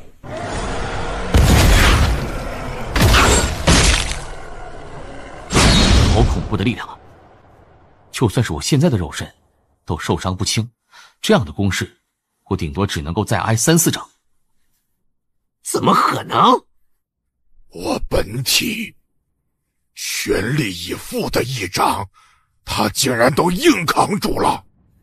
肉身强成这样，人类33位店主，除了站在最高层次那位据说已经将荣骨法门修炼到第11层的玄灵店主之外，其他那些店主的肉身，怕是没人能够比得上他。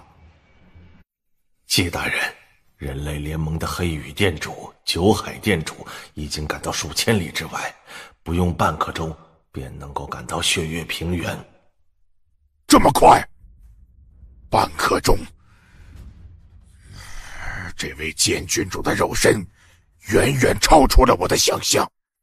半刻钟的时间，或许我的确可以把他杀死，可杀死他之后，我却根本不可能带着他的尸体离开，这并非是金家药皇想要的。任务失败，撤！放弃了？一群废物！看样子只能我亲自动手了。我亲自动手杀了他，到时候或许会有些麻烦，但只要能够得到的罗盘，这些麻烦也算不了什么。这剑无双再怎么说也只是一个外来者，灭妖联盟那些老家伙应该不至于为了他而跟我翻脸。不好，是人类联盟的店主。这模样，这气息，竟然是冰封店主！该死，这冰封店主怎么会这么快赶过来？冰封店主，除非这冰封店主并非是来救我，而是来杀我的。妖族奸细，胆敢暗杀我人类联盟的神君，你们都该死！搞什么呀？玄灵店主，怎么可能？那冰封店主也就罢了，怎么连人类第一强者玄灵店主都亲自出面了？妖族奸细，玄灵店主，冰封店主，你倒够快的。本座刚接到传讯，知道有妖族奸细的妖兽王出手暗杀我灭妖联盟的神君，便立即动身来看。可没想到，你竟然还能够抢到本座前边赶到这里。我是刚好路过这附近，接到传讯后就立刻赶来了，并非是从圣地赶来的。是这样？玄灵店主，冰封店主，那些妖族奸细呢？那些妖族奸细已经被本座斩杀了，劳烦两位白跑一趟了。冰封店主，你莫非也是从圣地内赶来的？不是，我只是刚好路过这里而已。哦，你便是剑君主吧？剑无双见过玄灵店主、黑羽店主、九海店主。哼，这冰封店主是察觉到玄灵店主到来，这才罢手的，转过头去对付那些妖族奸细了。可若是玄灵店主没有赶来，或是稍微慢上一会儿，那结果……剑无双，这件事情的前因后果，道风已经禀告给我了。如果本座没猜错，这次事件是妖族奸细为了对付你而专门布置的陷阱。那乌燕部落附近之所以会出现妖族奸细大肆屠戮人类武者，就是为了将你从圣地引出来，然后在途中将你暗杀。也不知道这些妖族奸细发什么疯，竟然这般费心尽力来对付你。虽说你天赋奇高，但终归只是一个外来者呀。好了，不管他们有什么目的，现在他们既然被本座诛杀，那么他们短时间内绝不可能再次阻止强者来暗杀你。毕竟这里是我人类疆域，这些妖族奸细在人类疆域是有一些强者，但绝不会太多。像妖兽王级别的存在能有一头，已经非常难得了。剑无双，你可以先返回乌燕部落一趟，然后再回圣地。到了圣地后来见我，本座有话要问你。是，我太大意了。修炼一途，步步艰辛，一些危机变故随时都有可能发生。今后我行事还得更小心谨慎才行啊！不管在哪儿，哪怕是在我认为最安全的地方，始终也得留一个心眼才行啊！毕竟命只有一条。失败了。如此强横的阵容，可以说聚集了我妖兽族群在人类疆域近80%的顶尖力量，甚至连季大人都亲自出手了，结果还是失败了。连季大人都被玄灵店主亲自灭杀，废物，一群废物。另外，若是金甲妖皇知道这个消息，恐怕也会震怒吧。还好乌燕部落倒是没事儿。什么人？是无双大人，是无双大人。剑君主，咱们乌燕部落的英雄剑君主回来了。快，赶紧出来啊！剑君主回来了！哈哈哈哈！无双兄弟，青火、乌元统领，还有诸位。无双大哥，小雨、青火、乌元统领，我们进营帐说吧。好。哎呀，无双兄弟啊，你能够及时回来，真是太好了。有你这位神君大人在，谅那些妖族奸细也翻不出什么浪来。放心吧，这些妖族奸细，他们的目的根本就不是为了屠戮人类，而是为了我。现在他们的计划已经失败了，不出意外，这些妖族奸细应当都已经离开了才对。就算不曾离开，也绝不敢露面了。无双兄弟，你说这些妖族奸细是为了你而来的？对。幸好玄灵店主亲自到场，要不然可就悬了。哎呀，都怪我，只想着传讯让无双兄弟你来支援，却没细想这些妖族奸细的目的，差点害了无双兄弟你。青火啊，你无需在意。我本就是从乌燕部落走出的，也算是乌燕部落的族人。乌燕部落有难，我自然第一时间赶到啊。玄灵店主吩咐我一回到圣地便去见他，说有话要问我，所以我也不能待太久。我在这待2天吧，2天内若是那些妖族奸细还在，我便出手将他们全给灭了。要是他们销声匿迹了，我就离开。好。玄灵店主，这可是我人类族群的顶梁柱，的确不能让他久等。哎，对了，乌元统领，这是我从联盟内得到的荣骨法门第7层跟第8层的功法，原本我身上还有第9层跟第10层的，不过联盟有规矩，第9层往上的荣骨法门只能自己修炼，禁止传播，所以我只能将第7层跟第8层交给你。第7层跟第8层的法门，有第7层跟第8层已经足够了，非常足够。第7层跟第8层，哎呦，我现在也才练成第6层而已啊。青火，你在1级神将上卡了多久了？哎，很久了，也不知道我有生之年能不能够达到2级神将的行列。哼，会的，这里面有几枚妖丹，足够让你去地清宫第3层待上几天了，好好把握，突破应当不难。啊，无双兄弟，这拿着吧，你也知道我是外来者，今后还能不能再回到乌燕部落还不知道，这部落内只能靠你一个人撑着，你的实力当然得更强些。多谢了。好了，诸位不用送了，告辞。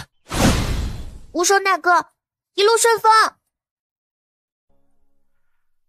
玄灵店主，剑无双，你可知道本座为何要见你？不知道。本座问你，你可认识一个叫剑尘的人？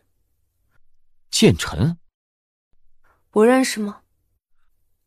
你不认识他，可为何他的剑却在你的手中？而且你还懂得他创出的剑诀。他的剑在我手中。玄灵店主所说的，莫非是剑祖？剑祖？我不知道他是不是剑祖，本座只知道他叫剑尘。你手中的那柄威能惊人的杀伐之剑是他的兵器，你在那生死战跟金蛇神君厮杀时动用的剑术也是他创造出来的，名字似乎叫陆心剑诀。那不会错了，我的陆心剑跟陆心剑诀都出自剑祖之手，那剑祖应该便是玄灵店主所说的剑尘了。这么说，你认识他了？是，不仅认识剑祖，也就是玄灵店主你说的剑尘，可以说是我的老祖宗，是他创造了剑祖一脉，我便是剑祖一脉的后裔。是这样，那他现在如何了？玄灵店主跟剑祖难道是？回店主，剑祖他早在1000年前便陨落了。陨落了？果然吗？1000年前他跟我分开时说过用不了多久便回来找我，结果却一去不复返。当时我便猜到他怕是遭遇不测了。可惜我在灭妖联盟内责任重大，不能离开妖灵大陆去寻他。2个多月前你跟金蛇神君那一战，本座在暗中看到了。当时看到你用的是陆心剑，且施展的陆心诀时，本座便知道你跟那剑尘有关系，所以之后便对你留了个心眼。这次得知你遭遇妖族奸细暗杀的消息，我也第一时间动身去救你。还好是及时赶到了。提到这次暗杀，就连本座也不明白，那些妖族奸细为何要花费如此代价跟精力来杀你。我也不清楚。按道理说，我一个外来者，虽然有些天赋，但也不至于让那些妖族奸细弄出这么大阵仗来杀我。而我与这些妖族奸细也没有太大仇怨，唯一的可能是我身上有什么东西是这些妖兽想要的。想要的东西？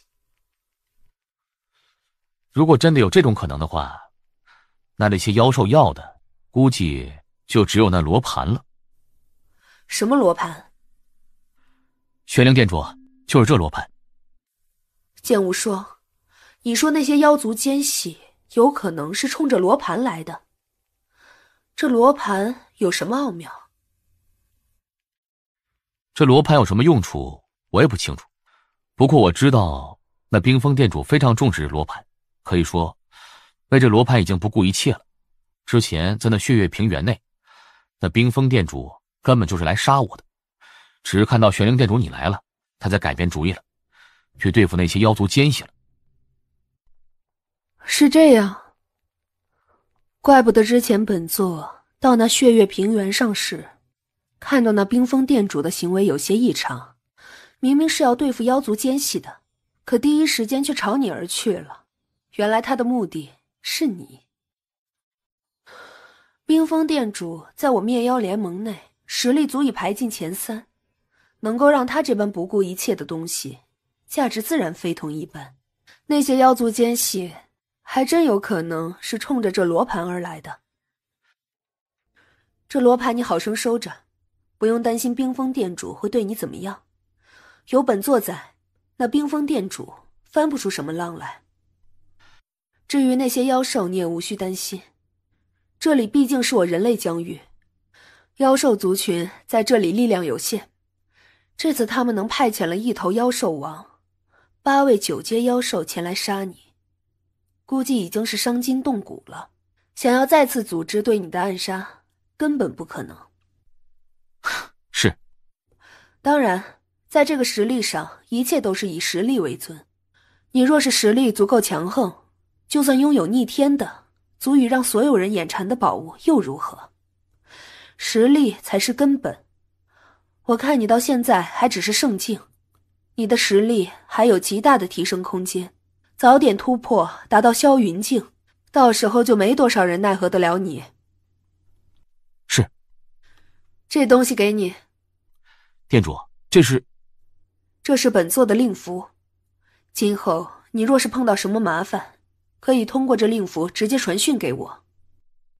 除此之外，这令符还有另外一个用处。凭借这令符，你可以去地心宫的第5层走上一趟。地心宫第5层？你尽管放心，在灭妖联盟我说了算，那地心宫更是由我亲自掌管。你说你能够进入那地心宫第5层，自然就能进入。多谢玄灵店主。好了，没有其他事情的话，你先下去吧。没想到玄灵店主跟剑祖还有那样的关系，我这次也是跟着剑祖沾光了。地心宫第5层，圣地的最核心，灭妖联盟那件至高无上的圣物所在地。事不宜迟，我现在便去那第5层。玄灵店主竟然将令符交给了这剑无双，还允许他前往地心宫第5层一趟，怎么能这样？就算是我等店主要去地心宫第5层，都受到他极大的约束，一般情况下也很难有机会去那里一次。而这剑无双区一个圣境，他何德何能？偏心，太偏心了！废物，一群废物！1头妖兽王加上那么多9阶妖兽，竟然还杀不死一个仅仅只有神君战力的人类，真是废物！让本皇白白在这等了2个多月，结果却换来了这么一个结果。哼，该死啊！传令，但凡本皇所属族群立刻集结，目标人类疆域。那罗盘关乎着千古令，不管付出任何代价，哪怕跟人类直接开战，本皇也要将他弄到手。这里的本源之力比第4层还要浓郁很多呀，也不知道那件圣物到底是什么。这么大一根手指，还仅仅只是断指。我之前一直在猜测那圣物到底是什么，可现在一截断指便具备这等不可思议的威能。这截断指的主人会是谁呢？这截断指到底有何奇特之处呢？啊，这是传承，是荣古法门的传承，而且还似乎是完整的。第11层，看样子这第12层法门的传承对肉身是有极大要求的。如果肉身到达不了要求，那便连接受这传承的资格都没有。哼，我也终于明白了，这妖灵大陆上为何没有人能够练得成荣古法门的第12层。如此庞大的压迫力量，别说练成荣古法门了，单单想完整接受这12层法门的传承，几乎都是不可能的。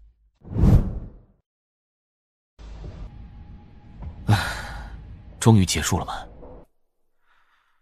虽然吃了一点苦头，可那第11层跟第12层荣古法门总算到手了。什么人？难道是？洞察力很敏锐嘛？是你在说话？真没想到，在这个小小的位面世界里面，竟然还有人能够将无所创不灭秘术的第1篇荣古篇给完整的传承下来，倒真是难得呀。吾当初遭遇仇敌追杀，原以为必死无疑，所以自断10指，每一指都蕴含着无之传承，破开空间，任其四散开去。其中有9指就落在无所在的世界。吾脱险之后，便将那9指全部收回。那9指的传承，自然也没人能够得到。唯独这第10指落入这小小的位面世界当中，因为一些限制，纵然是吾都没法将这断指收回，只能任其待在这里。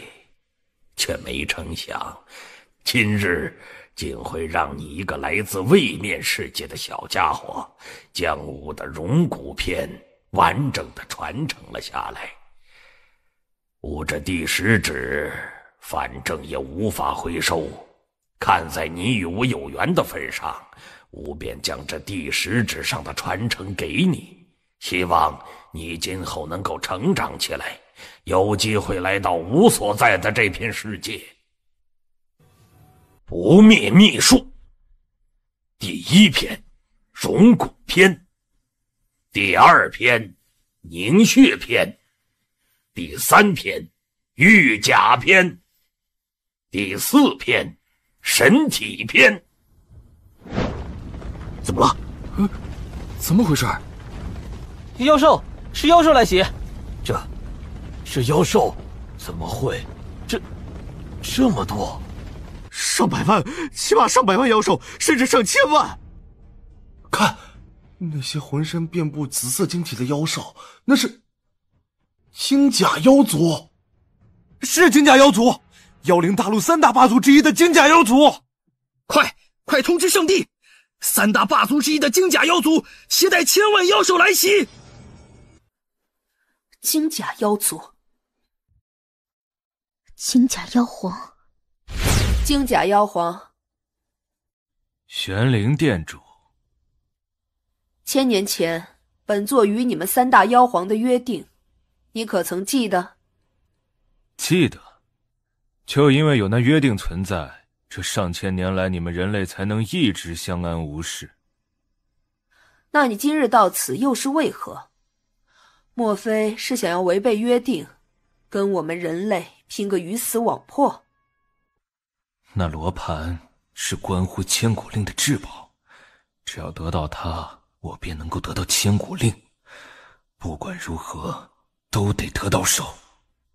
玄灵殿主，本皇没兴趣跟你人类鱼死网破。本皇今日前来，只是向你这儿要一个人，只要你将那人类交给我，我立即离去。要一个人？你要的那个人类是谁？是你们人类联盟中的一位神君，叫剑君主。据本皇所知，那位剑君主并非是妖灵大陆的人类，而是一个外来者，且在妖灵大陆待的时间也不长。区区一个外来者，对你们人类联盟而言意义并不大。只要你们将他交给本皇，本皇立即离去。剑君主，就是那位刚成为神君不久，且仅仅只是圣境的剑君主。这些妖兽竟然是冲着剑君主而来的。那剑君主可真是能惹事儿啊！先前惹得金蛇神君与他进行生死战，现在更好，竟然惹得三大霸族之一的金甲妖族举族来犯。哎呀，一个外来者而已，若是这金甲妖皇真能离去，将剑君主交给他便是了。之前那些妖族奸细便不惜那么大代价跟精力去杀他，现在金甲妖皇弄出如此大的阵仗，举族来犯，竟然也是为了这剑无双。毋庸置疑，这金甲妖皇肯定也知道剑无双身上有那罗盘的存在，也知道罗盘关乎着千古令。金甲妖皇，你是冲着剑君主手中的罗盘而来的吧？他竟然知道。什么罗盘？本皇不清楚，本皇只想要剑君主那个人。那好，我将剑君主交给你。不过那剑君主乾坤界内的诸多宝物对我灭妖联盟颇有用处，那乾坤界我就不给你了。那不行，不仅要他的人，他的乾坤界本皇也要。哼，金甲妖皇，你将我当傻子不成？还说只要剑君主的人，分明便是想要剑君主手中的宝物，而且80%就是那罗盘。你不承认也没关系，本座虽然现在还不清楚那罗盘的作用，可马上我便会弄清楚的。冰封殿主，剑君主手中那罗盘的作用，你应该知道。说。你别以为本座不清楚，之前在那血月平原，为了那罗盘，你几乎就要对剑君主下杀手了。幸好本座来得及时，不然剑君主怕是已经死在你手中了吧？那罗盘是金蛇神君机缘巧合下得到的。你们也知道，不久前金蛇神君跟剑君主的生死战是我一力促成的。之所以我会愿意替金蛇出面，是因为金蛇给我提供了一个讯息，那道讯息关乎着千古令。千古令？当时金蛇给我的仅仅只是一道讯息，而我也答应促成了他与剑君主的生死战。没想到生死战上，这金蛇神君却被剑君主给斩杀了。原本这金蛇死了也就死了，可他临死前却再次传讯给我，说他的乾坤界内有一罗盘，那罗盘是关乎着千古令的至宝，想要得到千古令，这罗盘至关重要。所以金甲妖皇，现在你还想否认吗？哼，不错，本皇的确是冲着那罗盘来的，那又如何？那罗盘本来就是我的。40年前，是本皇的人最先发现那座洞府，找到这罗盘，结果却被那刚好在妖兽疆域闯荡的一个人类神君看到。这人类神君凭借幽影之道抢夺了那罗盘，随后消失无踪。这40年，本皇费尽周折，想要将这抢夺罗盘之人给找出来。可谁曾想到，这人类神君谨慎低调的很，从来不在人面前展露他参悟出的幽影之道来。若非是他跟那位剑君主生死之战，在生死关头不得不动用幽影之道的关系，本皇到现在都不知道这罗盘在他手里呢。玄灵殿主，那罗盘本皇志在必得，你只要将那剑君主交给我，我立即离去。可若是不交，那今日本皇势必跟你人类族群大战一场。别怀疑，那罗盘值得我这般不顾一切。金甲妖皇，那剑君主，我绝不会将他交给你。人不会交，但那罗盘得看剑君主自己的意愿。他若是愿意给你，我人类族群不会拦着。可他若是不愿意，那抱歉，他是我灭妖联盟的神君，我灭妖联盟自会想办法护他周全。至于正面开战，你若是敢正面开战，或许我人类族群的确会损失惨重，可你们在场的这些妖兽族群也绝不会好过。最重要的是，你金甲妖皇必死。还有在场的那些妖兽王，胆敢对我人类疆域出手的话，我玄灵可以担保，你们一个都活不了。玄灵殿主，那剑君主不过是一个外来者而已，你当真要为了他跟本皇大战一场？那剑君主再怎么说只是一个外来者，为了一个外来者跟着金甲妖皇大战，不值得吧？玄灵殿主竟然要力保那剑无双，看来玄灵殿主决心已下，我们劝也没用，只能期望那剑无双识趣一点，将那罗盘交给那金甲妖皇了。那罗盘对他没什么用处，他应该知道怎么选择。不管怎样，总之我可不想为了这剑无双一个外来者去跟金甲妖皇大战一场。跟妖皇开战，那损失我灭妖联盟根本承受不起。很好，既然如此，那便让那位剑君主出来吧。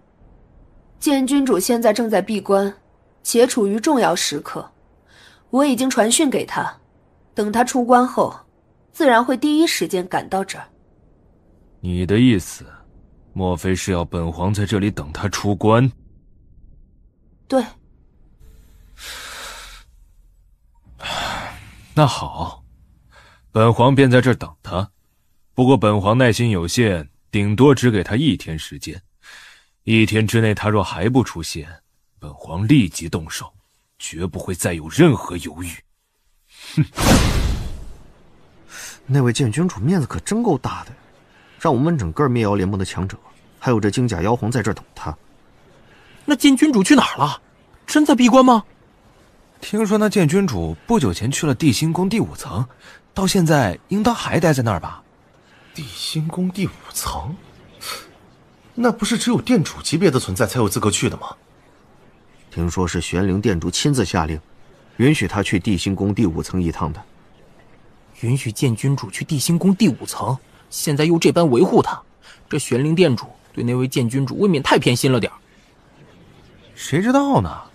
不过玄灵殿主是我们整个人类族群的顶梁柱，咱们人类族群之所以能够存活到现在，且占据妖灵大陆1城疆域，都是因为玄灵殿主的关系。就算玄灵殿主偏心一点，又如何呀？不灭秘术，好恐怖的不灭秘术！这门秘术早已经出了千古界的范畴，也不知道我今后有没有机会去修炼后面的几篇法门。小娃娃，你的肉身还算不错，吾再送你一道引渡神雷，希望你能够早日将不灭法门修炼到凝血篇，如此你才有机会前来吾所在的世界。我这是肉身极限啊！本源印记，是第9道本源印记，终于要成了。我终于明白了，为何我一直无法取得突破了。原来是我的肉身不曾提升达到极致。9道印记已经达到了，那接下来便是直冲9霄。玄灵店主，1天的时间可马上就要过去了。什么？怎么回事？这剑意，还有这股气息，到底是什么？是圣地，这剑意跟气息是从圣地传出来的。什么？这是？这动静是从圣地的地心宫底部产生的，而现在还待在那地心宫的，且有可能造成这般动静的人，就只有一人——剑无双。直冲9霄，这小家伙这么快便达到这一步了，哈，比我预料之中倒是要快上不少嘛。既然到了这一步，那我也是时候现身跟他见上一面了。徒弟，师尊，你去一趟，将那小家伙接过来吧。是。这种感觉太美妙了。直冲9霄到了，终于突破了。完美，是完美。不可思议，当真不可思议啊！直冲9霄后，虽说没有再赋予我与众不同的能力，可单单我现在这份完美，却比那些独特的能力作用更大。小娃娃，吾乃红神，记住吾的名字。等你来到吾所在的世界，可以来找我。红神，多谢前辈今日之恩，若今后有机会见到前辈，晚辈定当报答。这地心宫5层之行，对我而言乃是一场莫大造化，我的收获太大了。收获如此之大，我也该知足，该离开了。怎么回事？怎么这么多人传讯给我？我在这地心宫第5层仅仅待了1、2天时间，不至于这么多人找我吧？3大妖皇之一的金甲妖皇率妖兽大军前来，目的是为了我手中的罗盘。那金甲妖皇还有整个人类阵营的众多强者都在等我答复，我面子可真够大的。来了吗？那小子。玄灵店主，突破了。是。刚刚圣地的那般变故是由你引起的。是。不错，这里的情况本座已经传讯跟你说清楚了，该如何处理你自己看着办。本座要提醒你的是，那罗盘价值的确极大，你若是愿意，可以将这罗盘换给这金甲妖皇，可你若是不愿意，那也没人能够强迫得了你。晚辈明白，多谢玄灵店主。金甲妖皇，你便是那位剑君主。那金蛇神君从本皇那里得到的罗盘，现在可在你手中？在我手中。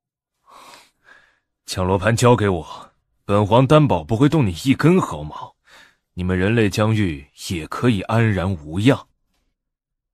我要是不给的，不给，那你必死，你人类疆域也将生灵涂炭。本皇希望你不要做这个愚蠢的决定。金甲妖皇，这罗盘我可以交给你，但是我有个条件。有什么条件尽管提，但凡本皇能够做到的，本皇绝不会拒绝。跟我一战，赢了我，这罗盘自然是你的。他疯了吗？跟金甲妖皇一战，亏他想得出，简直是自不量力。我突破到达霄云境，实力比之前有了不可思议的提升，但具体到了哪一步，我也无法确定。剑君主，你刚刚说要跟本皇一战，本皇赢了，你便将那罗盘给我。对。哼，哈哈哈哈哈哈！哼，现在的人类倒是越来越狂妄了。区区一个萧云静，竟想跟本皇交手，很好。你既然想要跟本皇一战，那本皇便成全你。剑君主，你出手吧，别说本皇欺负你，本皇就站在这儿，先让你3剑。哼，让我3剑？既然如此，那你可得小心了。金甲妖皇，妖兽族群3皇之一，就用你来检验一下我现在的实力到底有多强。什么？这是那剑无双造成的？随手一剑，仅仅只是余波横扫开来，就直接灭掉足足数百头妖兽，这是什么实力啊？